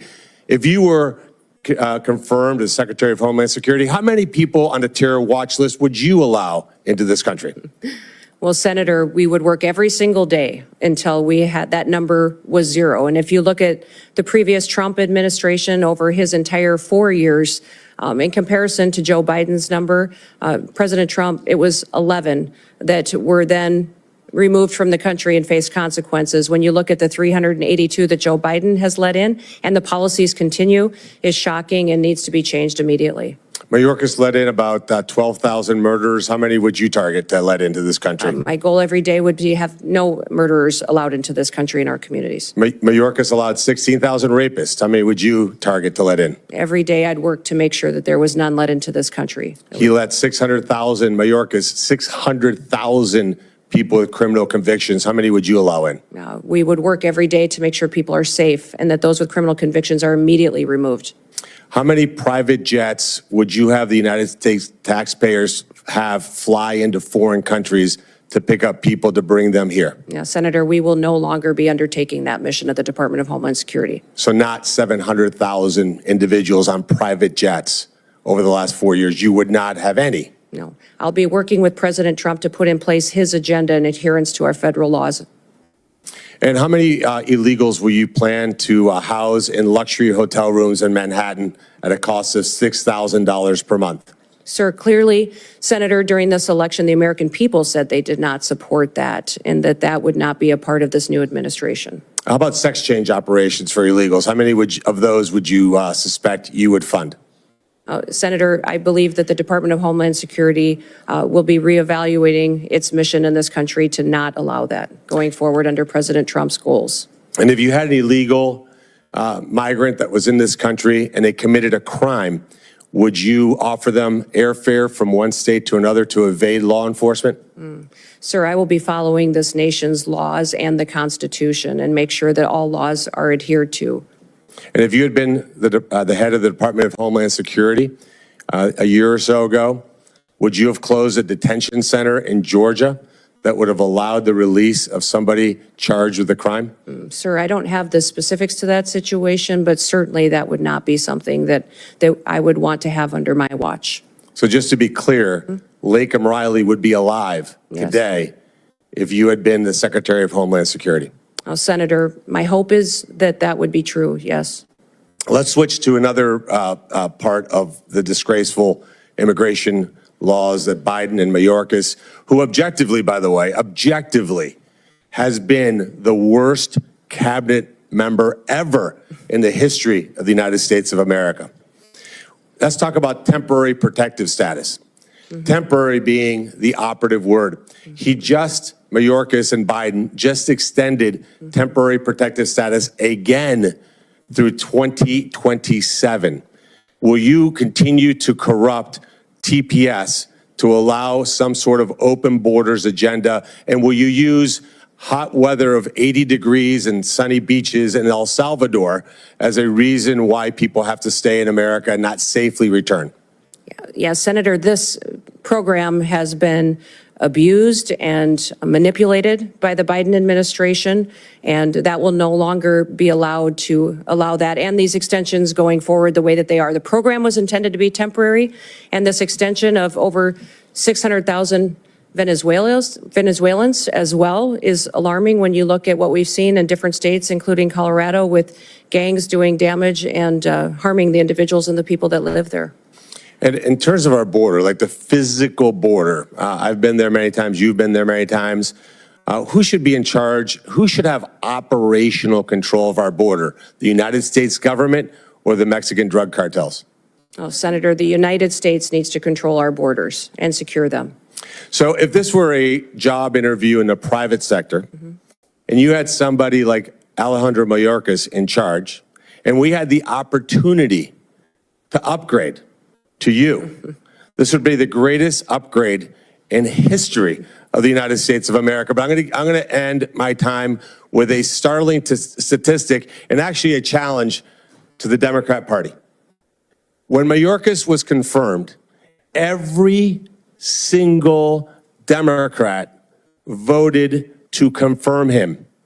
And 6 Republicans joined all 50 Democrats in that confirmation. If we get to the vote, and hopefully, Chairman, we could do that Monday, because we cannot wait one single day without you being in charge of that department. We should have 100%, 100 senators vote for your confirmation. This will be the litmus test, in my mind, as to whether we have a Democrat Party that's actually serious about doing bipartisan things like securing this country and protecting our citizens. Any Democrat that voted for Mayorkas that does not vote for you should be in front of their voters and removed from office. Thank you for serving, Brian. Thank you for being here, for putting up with the nonsense that you guys have had to put up with over the years.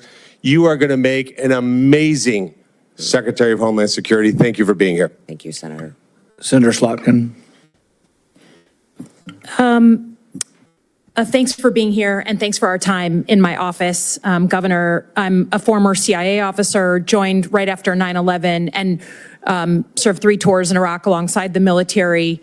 I'm actually the first CIA officer in the Senate. To me, the most important thing, again, as a Democrat from a state that Trump won, right, on the same ballot, we both won.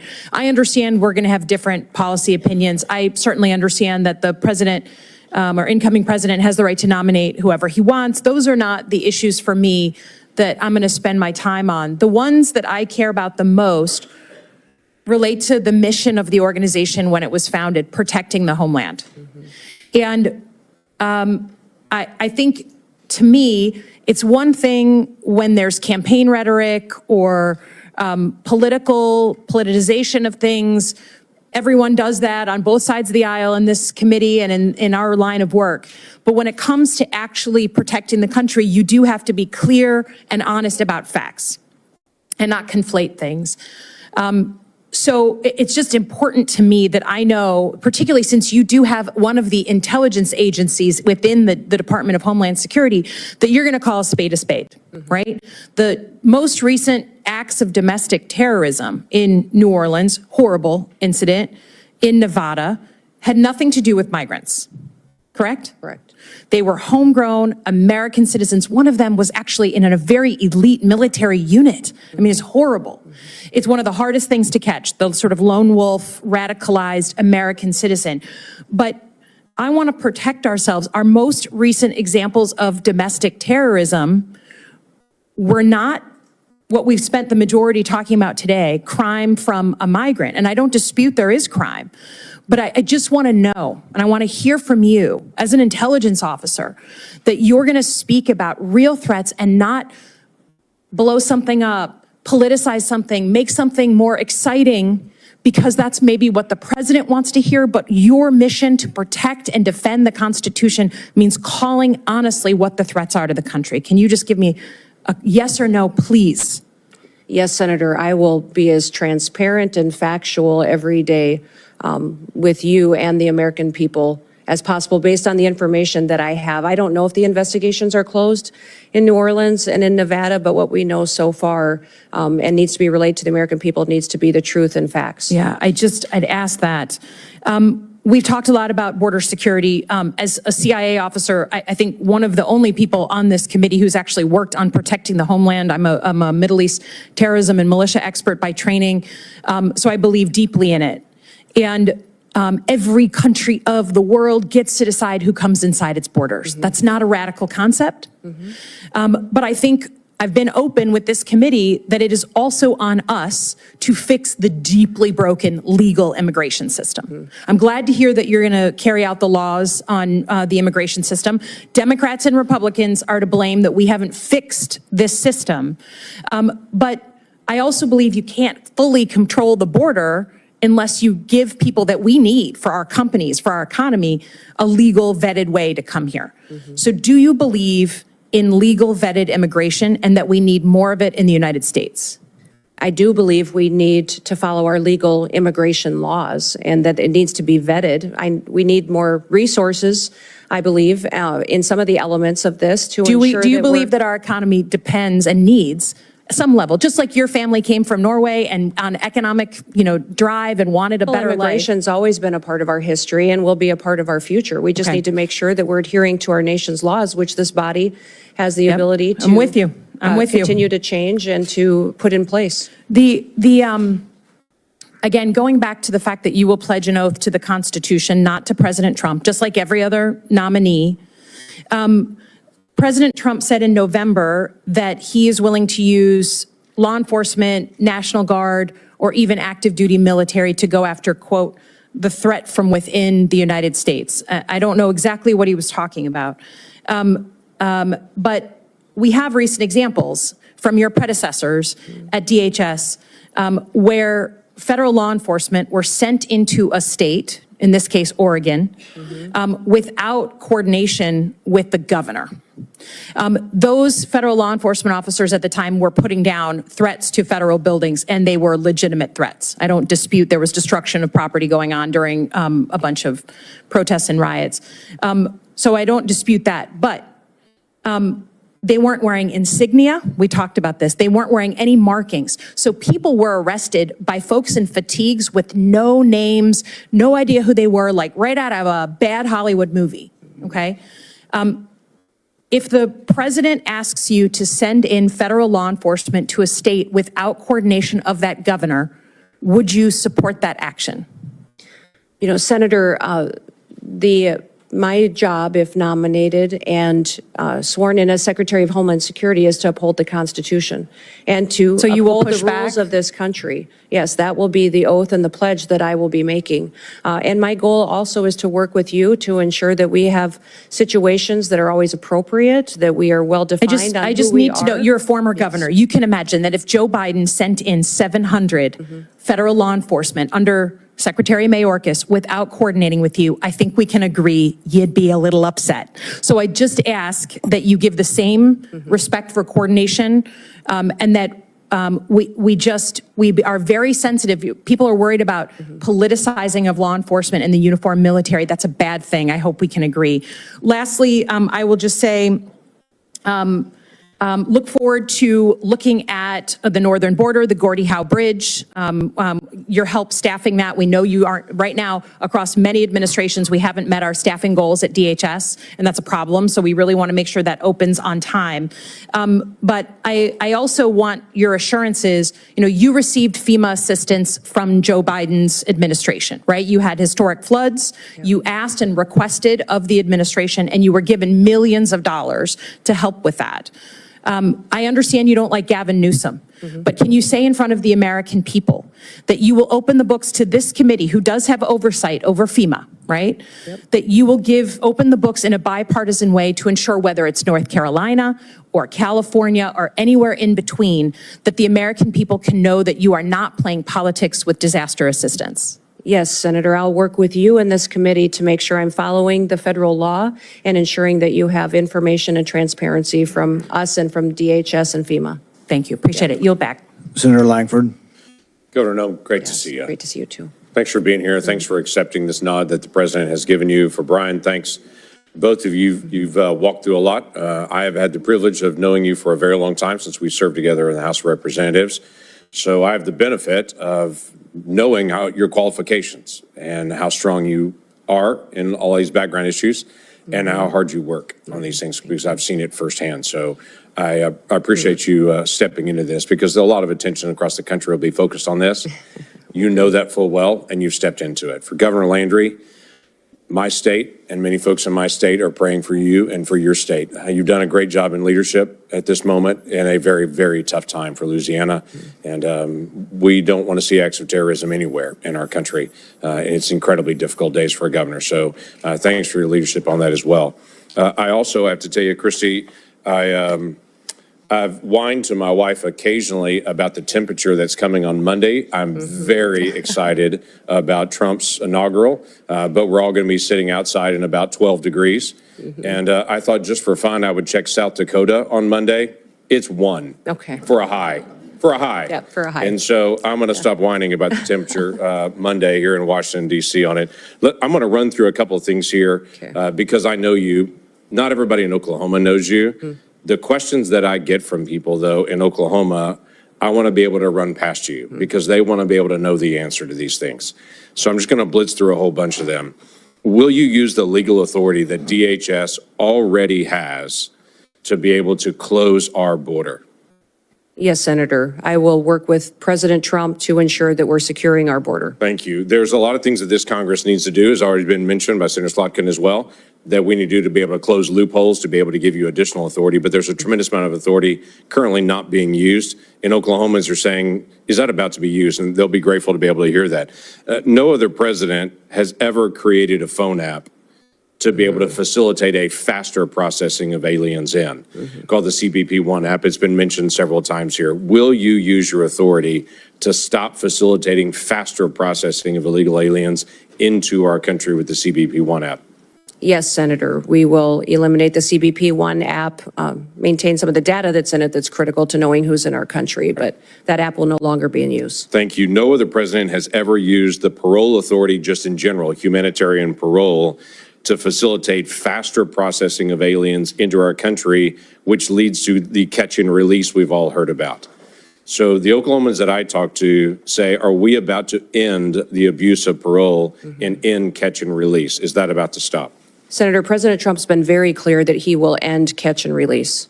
Terrific. Folks want to know, will you use your authority with the funds that are given to you by Congress to actually build more wall rather than use the funding that's given to you, as the Biden administration did, to do environmental remediation around the border rather than actual border wall and border structure? Yeah.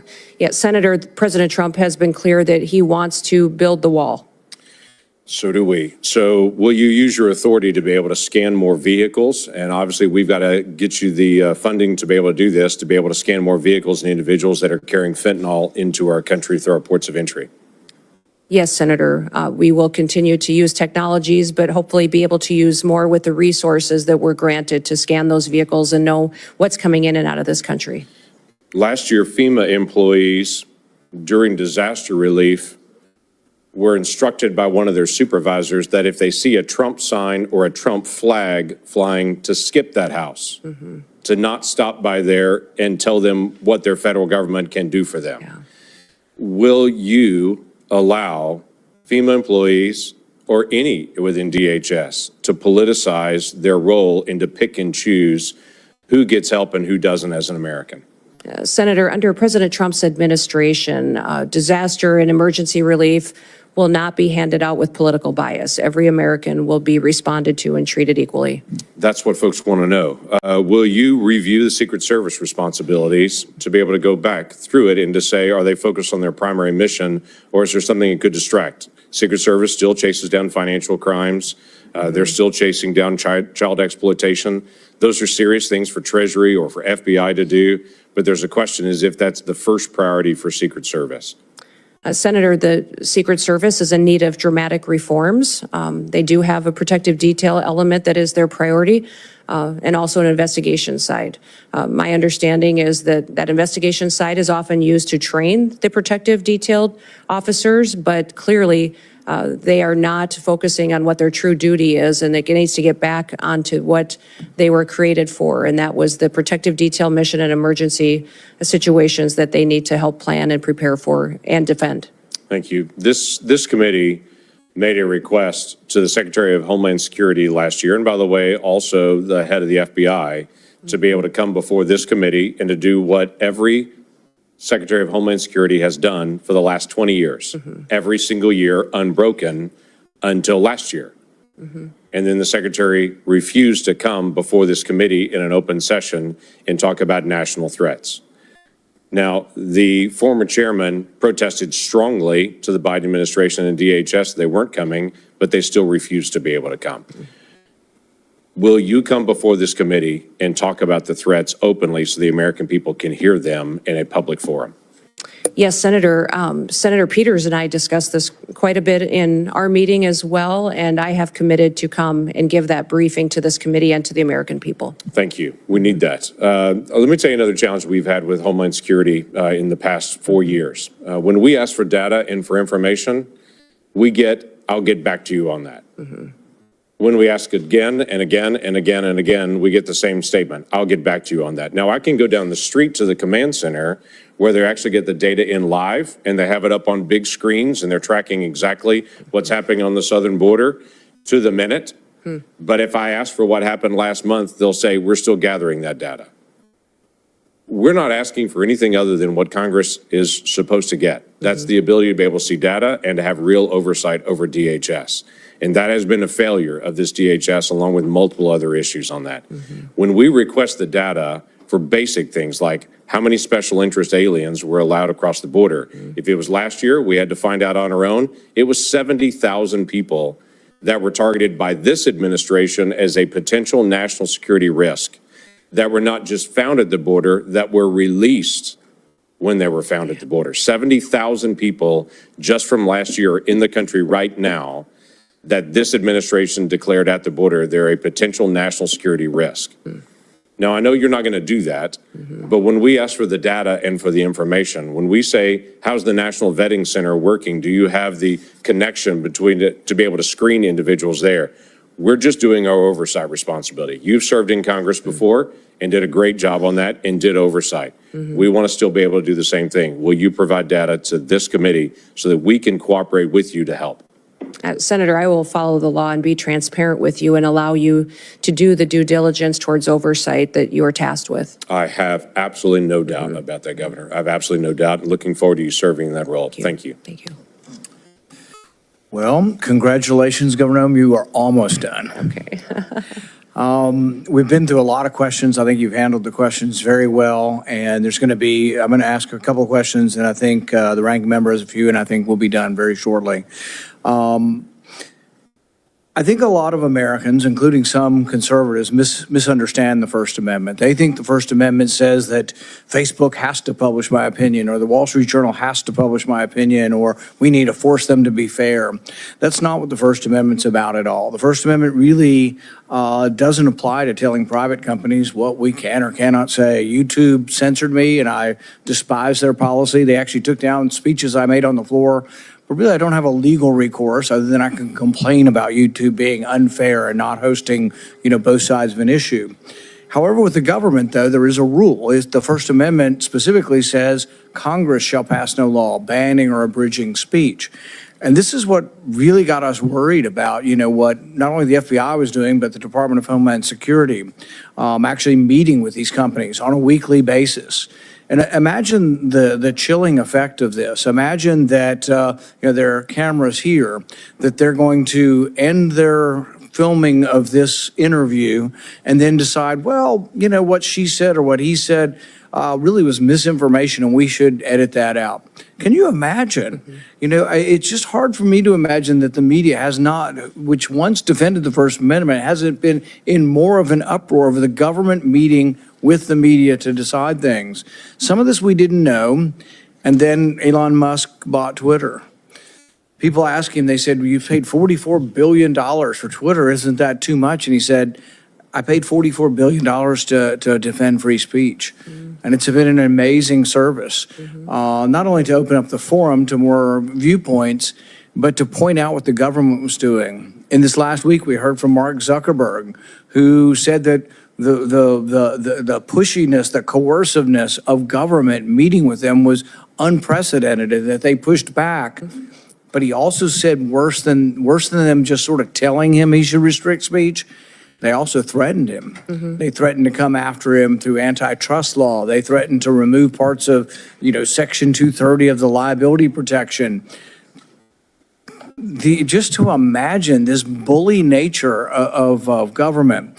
And I know you're opposed to that, but if you're confirmed and you're in a position of saying We're just no longer sending people to meet with media. And the way I describe it is to talk about constitutionally protected speech, because some will say, oh, well, what about, pornography, or what about child trafficking? Those are illegal. Those are not constitutionally protected speech. You have every ability to meet with that. But for constitutionally protected speech, will you tell us in America that you will no longer be sending government agents to meet with the media? Yes, Senator, I'll work with you to ensure that civil rights and liberties are protected and that we are not in the misinformation and disinformation space like the current DHS is. The other thing I would ask on this basis is we will send requests. We sent requests previously, sometimes and often bipartisan requests for information. The Twitter files, Michael Schellenberger, Matt Taibbi, Barry Weiss did a great job of showing what was happening in Twitter and how they were cooperating with government. I think the other investigation that needs to occur is who were the people in government they were talking to? Do they still work at DHS? And can we make sure that they're not in a position of authority? And this is not something I'm going to tell you to do. It's just a request that you have your own investigation, that you have people who work for DHS to say, we are going to look for people who are bringing their political bias to work and trying to influence speech and restrict speech based on their bias, and help us in rooting that out and making sure that these people never again have that responsibility, because I think that I don't think there's ever been anything like this as far as the restriction of speech. And I think the election is largely going to stop and tilt things the other way. But will you help us by looking internally for those who are trying to restrict speech? Senator, I look forward to working with you on that mission. I don't have any other questions now, but I think Senator Peters and Senator Blumenthal, and we'll see how it goes. We're going to start with Senator Peters with one more 5-minute round. Yeah, I'll be fairly brief. We've had an opportunity to talk at length about many issues, and again, I appreciate that, Governor. I just want to stress going forward, and we've heard a lot of comments here. I think there's been a fair amount of political theater, not as much as I know exists in other committees, and I've always strived, and I know Ranking Member, or now Chairman Paul, share the notion that we want to be a fact-based committee and try to find tangible solutions to the tough problems that we face, and data is important.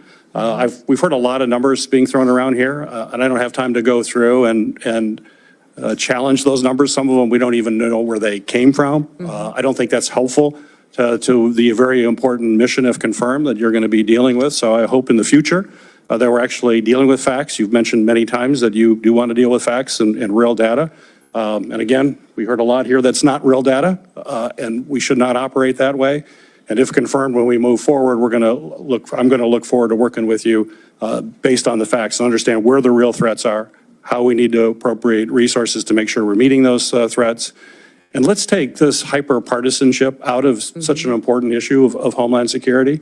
We have way too much partisanship in this country, and it's resulted in a polarization of people here. We've got to come together as this country. We've got to lock arms and understand that we're all proud Americans. We all want to do what's best for the American people and solve the issues that are before us. So in that spirit, and certainly you've communicated that spirit to me, but in that spirit, I hope, if confirmed, that is exactly what you will be bringing to this office.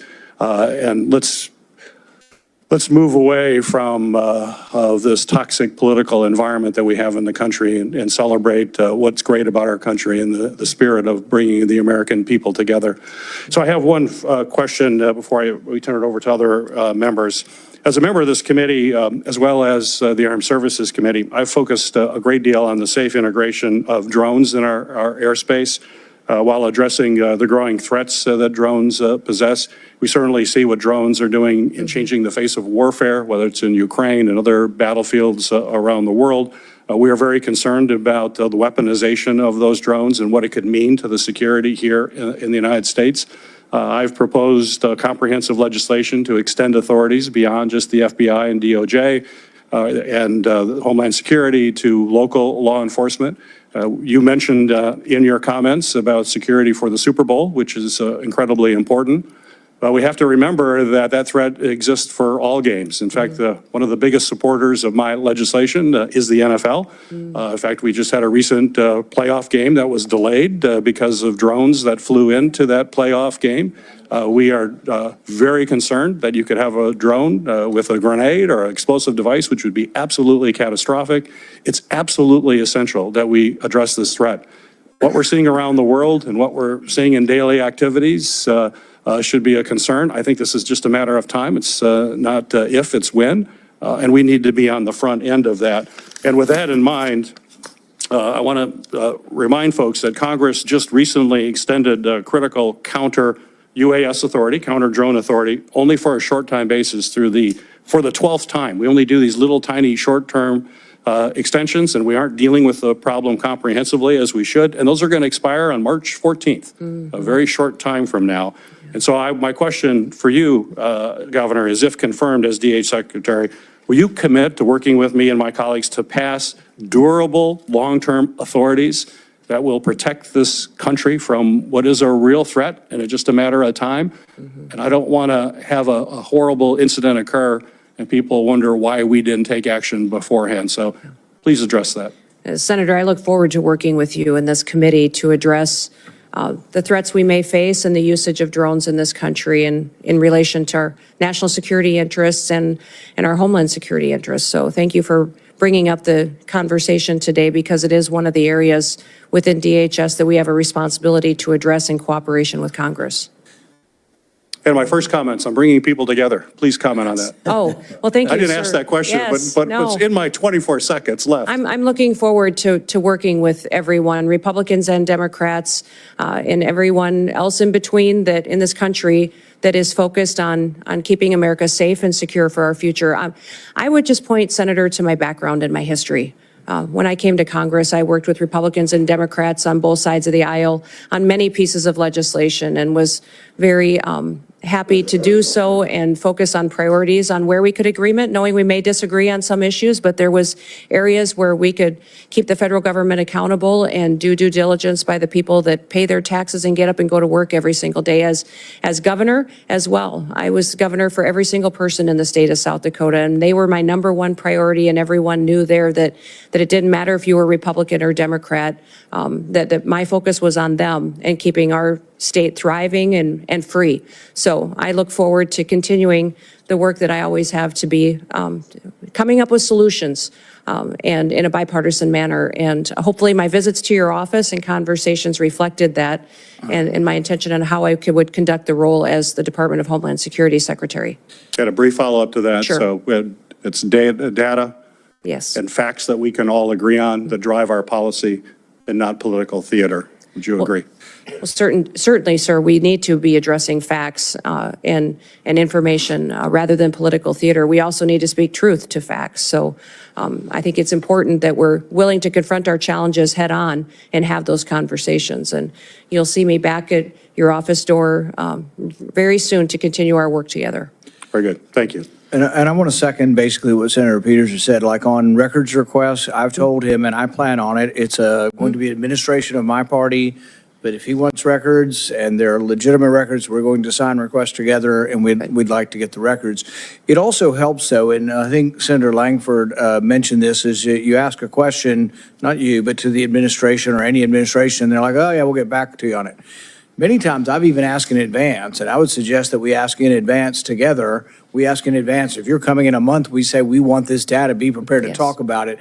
And if you are, you'll have many more friends on both sides because what usually happens, and that's why I don't like springing the question. If it's a technical question that needs data, we're going to tell you in advance, at least I will, and we want you to come prepared with that. And that goes a long way because really what happens is we get stiff-armed. They say, we'll get back to you, and then we have no way to force you really, other than we could cut the money off, and nobody ever does that. But you'll have 200,000 people working for you. By goodness, send your experts out, scour the records. And it is true. I mean, facts are difficult, and sometimes there's different spins on the same set of facts, but I think that will help. On the drones, I think we need more facts, so I'm more than willing to work with the ranking member on doing something on drones, but I don't want every sheriff out there shooting up in the sky at stuff. We got to figure out, we got to get the truth about do we really have drones everywhere flying all the time? How many of them are planes? How many of them are drones?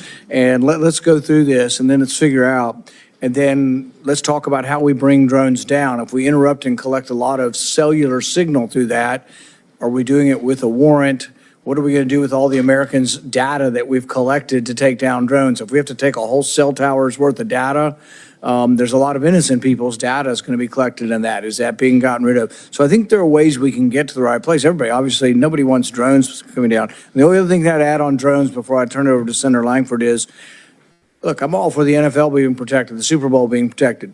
They need to pay. They are a very rich organization. They want drones flying over in New Orleans. I'm all for it. The NFL ought to pay the government if the government's doing it, or we ought to have private contractors doing it, but they shouldn't just get it for free. Senator Langford. Thank you. Thanks again. As Senator Paul will remember on this, there used to be a public-facing website that all Americans could actually get the data, what's happening on the border, what's actually moving, and then when the numbers got bad, that seemed to disappear, and then we couldn't even get the data anymore. So I look forward to actually finding ways to be able to have everybody has the ability to be able to see some of this data as well on it. There's a reason that the DHS secretary is the very first week of nominations. This is a really important role, and it is a nonpartisan role. It is a national security role, and we're grateful that you stepped into this. But it is important that we actually get you on the task to be able to make sure that's out there. You mentioned earlier in your testimony that we do have a morale problem at DHS right now. And I think a lot of that is because people that signed up to be federal law enforcement to be able to protect the United States of America have felt like they've been sidelined and they've not been able to do their job that they really signed up for. And what I'm hearing from you is you're going to allow them to do their job again. What has been historically true for a long time, that federal law enforcement is there to actually help protect the country and the citizens in those communities, that you're going to allow them to do that, and that's helpful. So I have two quick things that I want to be able to mention on this. One is right now, just in the structure of this, and we can talk about this at a different time, but CBP facilities that are along the border are really run by a different entity called GSA. And they're not allowed to be able to do updates on their facilities or to design their facilities. Somebody who lives 3,000 miles away and who doesn't actually do Border Patrol work, they actually design and oversee their facilities. That's a problem that we've got to be able to fix. So we've worked to be able to give more flexibility to CBP, that when they have difficulty and challenges there, they have the ability to be able to make those changes. But I'm not going to ask you to make a commitment to this because this is just one of those detail areas. But will you commit in the future to working with us, that this committee and you can work together to be able to figure out how the folks that are on the field can actually make decisions about the facilities they work in? Yeah, Senator, I commit to working with you on that issue. It's terrific. And then I had a constituent in Oklahoma that is a hunter, like you are, like I am. Yeah. He had a bag that he had some additional rounds that were in his bag that were left over from a hunting trip months before. He packed his bag, went on a vacation trip overseas, went through security with his bag. When he got overseas and then left and came back, they scanned his bag and said, you have bullets, you have rounds in your bag. And he had, I think, 5 that were in his bag that he didn't even remember were left over in an outside pocket from a hunting trip before. Well, they promptly put him in jail and held him there and detained him there. Now, we worked through all the process to be able to get him back. My question is, that same bag went through TSA security in my state before it went through security overseas. And so one of the questions that I've asked is, why were those rounds picked up there and not here? Now, we don't have the full answer to that yet. But that's just one of those TSA questions that we need to have. Americans right now are on planes all over the country, and they count on a certain level of security when they go through that process. So in the days ahead, will you work with me to be able to identify what are the challenges that we still face with the screening process and to be able to correct those for the security of all Americans? Yes, Senator, I will work with you on that. I was surprised TSA didn't come up more today, but that is a area in need of reform as well, and I look forward to working with you there. Look forward to that. Thank you. I yield back. Government needs a healthy dose of common sense, bullets in your bag. I had a guy with bullets in the back of his pickup truck coming back from Mexico. We arrested him and took his truck, and only because the Institute of Justice fought for him for 3 years did he get his truck back. I mean, that's crazy, the things we do. Let's have some common sense, and hopefully someone overseeing it will allow that. Senator Blumenthal, you're going to finish this up. Thank you, Chairman Paul. I'm the last of your questioners, so that means I get unlimited amounts of time. Okay. Not really. Not even close. I want to sort of continue the emphasis on bipartisanship and most especially on immigration reform. What this nation needs is comprehensive immigration reform. We know about the need for more H-1B visas and other kinds of extensions of the visa program that enable the United States to have more workers that are desperately needed in certain areas of our country. We know that there has to be better border security generally. We know we need to provide some kind of path to earn citizenship for a lot of the undocumented people in this country. And we know it's possible because we did it in 2013. The United States Senate, as you will recall, passed a comprehensive immigration reform measure. Overwhelmingly, it was bipartisan. I was proud to be a part of it going through the Judiciary Committee, but obviously it will involve Homeland Security. And I hope that we can continue, as Senator Langford was a part of the effort in the last session, to expand on those efforts and move forward on a bipartisan basis toward bipartisan, comprehensive immigration reform. I want to talk to you a little bit about domestic terrorism, which we discussed during my previous round, and I know you've discussed it afterward, including not just migrant crime and radicalization by ISIS, which are real and present problems. I also want to ask you about domestic terrorism events. Unrelated to groups outside our borders. We've seen a rise in anti-Semitism in this country. It has spiked beyond any prediction. And I want to know of your concern with anti-Semitist, racist events, Charlottesville, Buffalo, Pittsburgh. There's a shorthand for these violent terrorist acts against people in the United States. Yes, Senator, I'm very concerned about what we've seen in this country as far as anti-Semitic violence that has happened. In fact, last year during our legislative session, I brought legislation to more clearly define it so that we could fight it in our home state. And I'm hopeful I can work with you to continue to do what we can to make sure that we are addressing this rising threat and not facilitating it in this country. And I just want to make sure that when you say we're protecting Americans against terrorism, that we're protecting all Americans, including people in mosques, in churches, in synagogues, people regardless of their worship, their race, their background.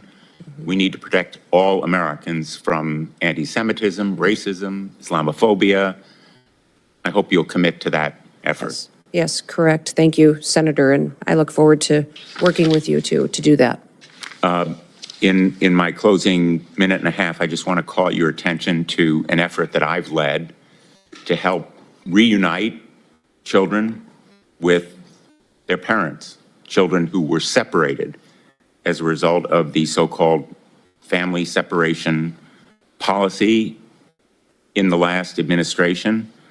I have introduced a measure called Keep Families Together, not only to limit separation of families at or near ports of entry, but also the Families Belong Together Act for several Congresses to help bring the children, the kids who were victims of this policy and who still are not back with their parents. I hope that you will support that kind of effort.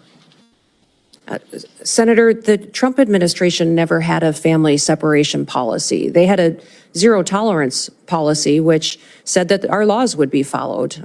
What I'm alarmed by is the over 300,000 children that went missing during the Biden administration. And when we talk about children and what they're potentially facing as far as victimization in this country and the trafficking that's going on, this administration's lack of desire to find out where those children are or what they may be going through is alarming to me. So I want to stop that. Because my time is expiring, I'm just going to interrupt again with apologies to say, let's put aside Well, I can't put aside Let's put 340,000 aside the children. labels.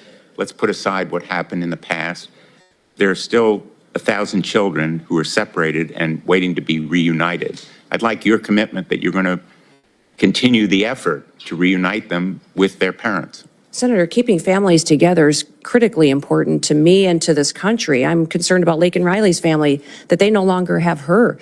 I'm concerned about the fact that we have people in this country that don't know where their children are, or people in other countries who sent their children here and they've been lost by this administration. So yes, my focus will be to keep families together. We will uphold our law and we'll make sure that we're doing everything we can to keep our children safe from the trafficking and the drug epidemic that's hit this country. I'm going to end on an optimistic note and say I take that as a yes. Yeah. Thank you, Mr. Chairman.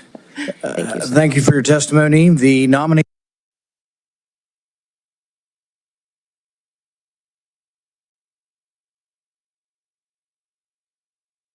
That was it anyway. All right, so let me just go ahead and say she's going to be confirmed. There is no doubt at this point that the Democrats have nothing. They cannot lay a glove on this woman. They didn't lay a glove. Well, they had a couple counter punches on Pete Hegseth. They tried to rattle Pam Bondi, and they couldn't touch her. No, I mean, couldn't touch anything. And then when Richard Blumenthal stepped into no man's land there and tried to say something about the kids, she just smacked him. Yeah, I'm interested in finding out where these kids are, these 400,000 kids. And he quickly backstroked off of that. So these appointees, nominees, I don't see how the Democrats can stop them. Just don't see it. Kash Patel, Tulsi, what's the other? RFK Jr., those have not been scheduled as of yet. Of course, once they get scheduled, make sure you got some popcorn. We will cover it. I forgot, Marco Rubio, slam dunk. Doug Burgum, slam dunk.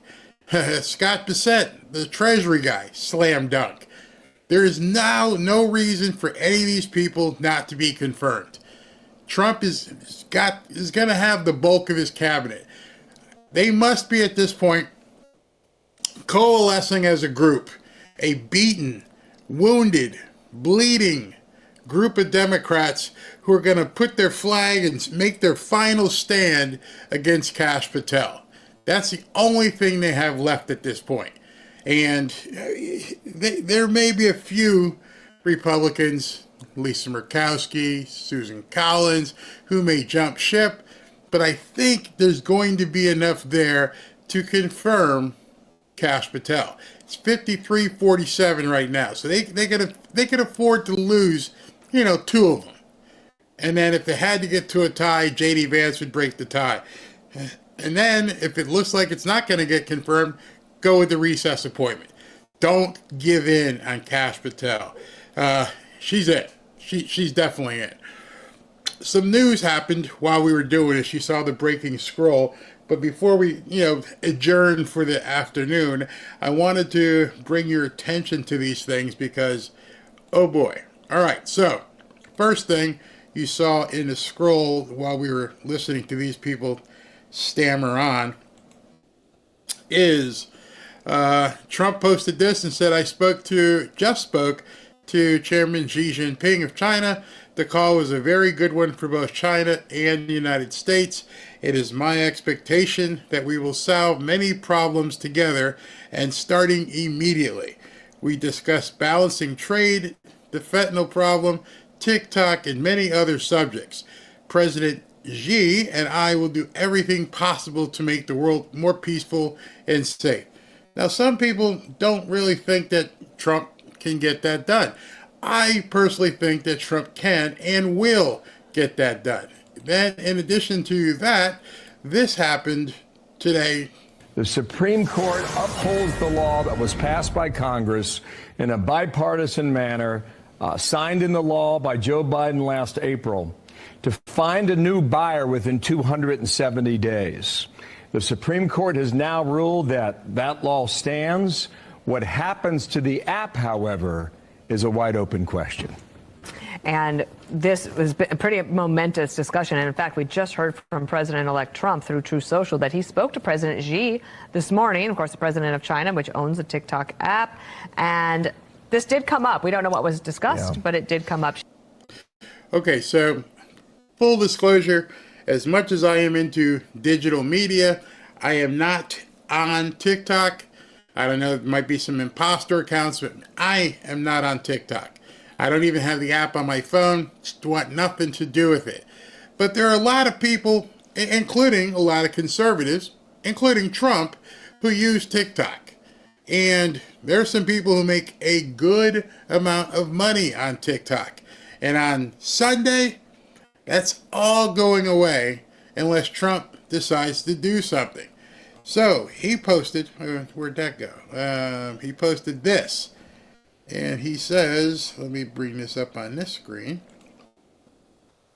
The Supreme Court decision was expected and everyone must respect it. My decision on TikTok, notice that, he jumped that. You remember the Seinfeld show?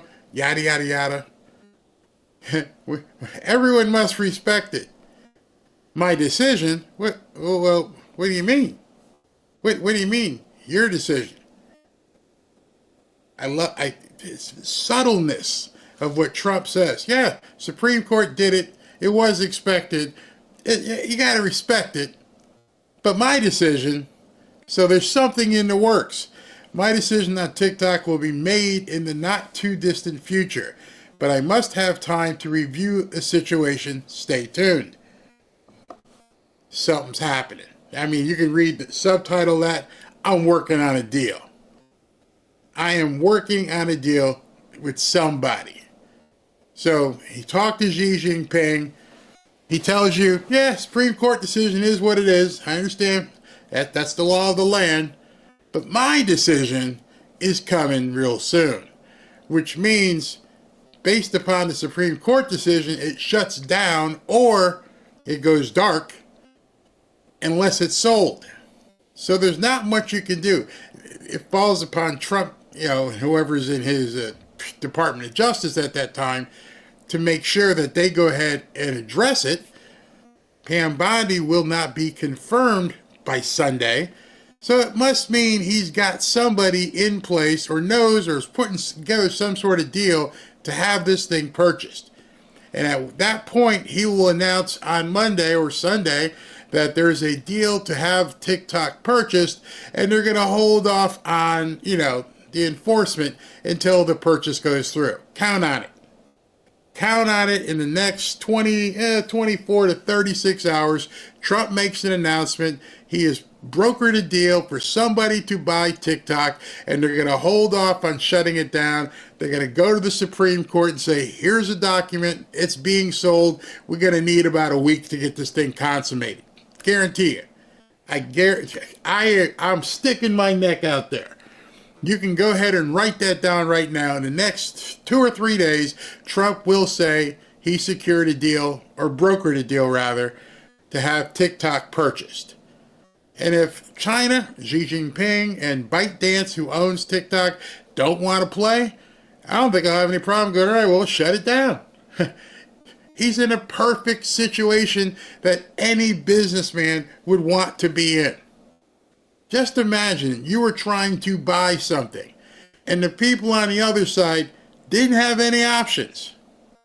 None. Either take the offer or hustle your ass home. That's it. There's no other options. It has gone to the Supreme Court. The Supreme Court says it shuts down unless it's sold. Man, I would love to be in that situation negotiating with somebody. I am the only bus. And once I leave the station, you're done. You've lost everything.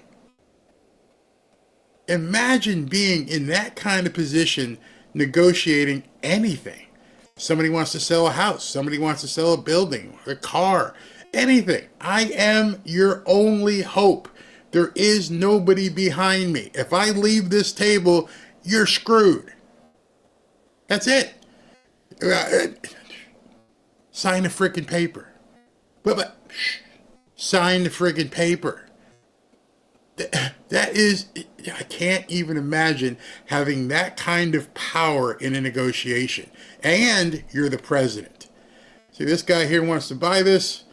I think he's got the money. They're going to show you their funds. They're going to purchase this, and you're going to get some revenue back. May not be what you wanted, but, let's come to an agreement on a number. Understanding, if I get up from this table, if I get up and leave this table, you're done. I would pray to have that kind of negotiation on any real estate deal. I mean, I kind of had it sometimes. I remember walking into houses and people were like, I don't want to sell, I don't want to sell. And I'm like, your foreclosure sale is at 10 o'clock in the morning. At 10 o'clock in the morning, when they call your house, and they say, blah, blah, blah, blah, blah, blah, boom, the bank takes your house. So I've kind of been in that situation. And I've been able to say to somebody, it's 4 o'clock. There's nobody else coming. You either sell this to me, I will wire the cash into your attorney's account today.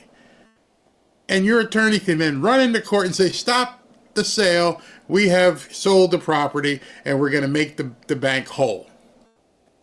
That's the closest I've ever been to it in terms of being able to buy foreclosures right before the sale.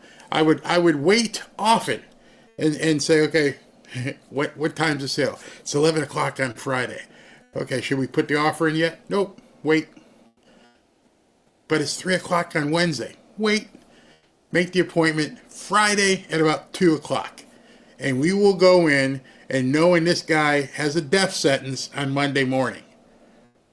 And of course, I knew full well my attorneys could stop it. So that's the closest thing I can approximate it to. And it's power. I mean, it's walking in with the hammer going. And I'd gone in and actually showed people the check. This check will be in your attorney's account in an hour.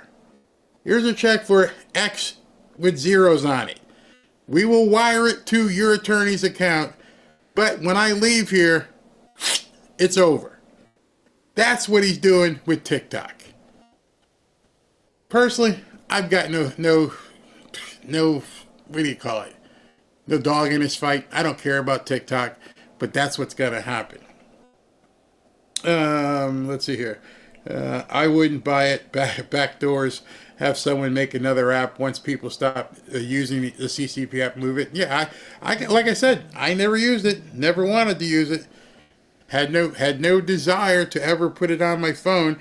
Didn't want China tracking stuff on my phone, even though our government does just as bad. What do we got here? From oh, this is even better. President Trump's SV just texted me this.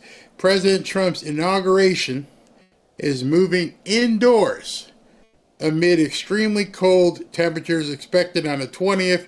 Trump and Vance expected to be sworn inside the Capitol rotunda. Thank you, Lord. It had to, the Lord's hand jumped in and goes, no, we're not going to have no parade walking down the street. We're not going to expose this guy. You got to wonder if this was the plan all along, because that's why he's having the rally on the 19th. Is that he knew he wasn't going to be doing all this hoopla and they were just going to walk in, put their hands on the Bible and be done with it? Who knows? Great. Thank you, SV, for that. Let's see here. Bidding has opened up. Debbie's pen doesn't work. Yeah, thank you, God. They're going to move it indoors. That's fantastic. God's working on it. Probably a lot of upset people right now. A lot of upset. I put it on, publish my guitar videos to the youth, but scares me a little bit. Yeah, I wouldn't even do it. But, and if they refuse, somebody goes, if they refuse to sell it, yeah, it just goes away. It just goes away. Something else happened. Let me bring this to your attention, which is fantastic. Boom. I put this up on the screen during the hearing. Representative Claudia Teddy, a Republican, has introduced a bill to redirect funds employing IRS auditors to instead hire more border agents. You got to love that. So all those 87,000 agents, and they were trying to saddle Trump and say you can't fire him, you can't do this. Well, using the power of purse, instead of using that money on them, let's go ahead and move it on border agents. So all you guys right now who thought you had cushy jobs working at the IRS, guess what you get to do? You get to go down and be on the border. Or not. Your choice. So, good job there. And then the one other thing that popped up was the Senate voted 61 to 35 to advance the Laken Riley Act. The final vote to pass is likely on Monday, and sometime Monday afternoon after Trump is sworn in, undoubtedly he will sign it once it passes. So things are happening very, very, very quickly. Very quickly. And so there's no shortage of news, no shortage of things happening. This is 3 days. Yeah, 3 days. 3 days. That's all we got to get through. All right, so I'm going to get out of here. And then if you guys would like to join me on X, let's go ahead and where's that? Go ahead and go to fanfareshop.org/group, and it'll take you to our private yet free group over on X. There's 13,000 plus people in there. We'd love to have you. And then tonight, I think we're going to do a show tonight. Won't know that. Go to fanfareshop.org to register for a hoodie. If I don't do a show tonight, I'll give away hoodies at the 3:30 show. I'm definitely going to do a 3:30, but I may not do 7, trying to rest the voice because, oh my God, we got a long weekend. And let me just make sure, before I say that, does Ashley have anybody booked for me tonight? Today is the 17th. Nope, I am free. So I'm probably gonna ease into the inauguration weekend so I can save my throat. Thank God I don't sound so bad today. Not hacking. So maybe I'm over that hump. That would be so good if I was over that hump. But I will be back at 3:30 researching and seeing what else is happening today. But I'm thankful for that, SV. I'm so glad that they're not doing the inauguration outdoors. And it wasn't because of the temperature. I just didn't like the whole safety idea of it. Donna, I'm totally shocked at how friendly they were to her. They were having more conversations and questions. Why do you think that is? Kash Patel has a lot of baggage. There's a lot of stuff that he has said, tons of interviews, so it's going to generate a lot of questions. Kristi Noem has been out there in South Dakota. Ain't a whole lot going on in South Dakota. She's done well as a governor. She's married. There's no controversy. She's not out getting drunk. She's not out there, sleeping with guys in hotels like Pete Hegseth. There's not much to say about her. The only thing they could do, and I bet you they were ready to attack her, the only thing that they could do was attack her competence and experience. And after the first 2 or 3 questions from some of the Democrats, they realized, oh crap, she knows her stuff. She knew more than the people asking her questions. And at that point, you probably just flip the page from the attack questions because you got nothing. And that one, what's his name? Kim from New Jersey. He tried to tell her. He tried to make a position as though Tom Homan was actually going to be her boss. And she played it. She played it very well. I'll be working with him. We'll be doing what the president wants. He had nowhere to go. What are you going to do? Oh, you're not competent, and that's why he's really got Tom Homan, and you're just a pretty face that he's sticking out. You can't insult her. He couldn't say that. He was trying to allude to that. He was trying to say, you're not going to be running things. We've heard what Tom Homan has said, and I love what she said. You'll have to ask him. Oh, that's right. He's not up for confirmation. You got to go through me. And as far as the flow chart says, he works for me. So unless you got a problem with that, you either talk to me or you talk to, the boss. That's it. You're not going to be able to talk to Tom Homan. And it was over. So that's why they had nowhere to go. Tommy Radcliffe, their own corruption they ask her not to do. Have you noticed that? So you're not going to do this. Even though we've done it for the last 4 years, you're not going to do it, right? Yeah, right. We're not going to do it. Good luck with that. RBI Sports. Miss Noem is one Top Gun professional, not one bone in her body made of mendacity. Talk about a dream team. I will admit personally, I didn't know she had it like that. I knew she was good out in South Dakota. I knew she knew her stuff in that regards. She's been studying up. So this has been in place for quite some time. Way before he announced it, must have told her, you're going to be the head of DHS. You need to get ready, begin looking at everything, talk to Tom Homan, talk to everybody you can, get yourself ready, get yourself acclimated, because you're going to be the pick. Because I didn't know she had it like that. I was absolutely stunned. I did not know Kristi Noem had that. I was shocked, pleasantly surprised. Say hello to my mom, Ann Manfrey, from Lisa Gadella. Hello, Ann. How are you? Nice. Hope you're watching. Carrie Lemoine, Barry, 2 questions. Will she have oversight of schools? Can she put officers to deter any further school shootings? No. Barry, why not?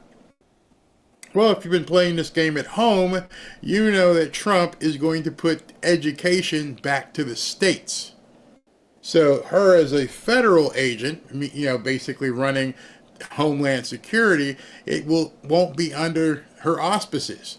If it's going to be a state-run thing, then the state is now responsible for taking care of what's going on in the schools. Everything that's going on in the schools. Brat Girl, thank you, Barry and Mons. Thank you very much.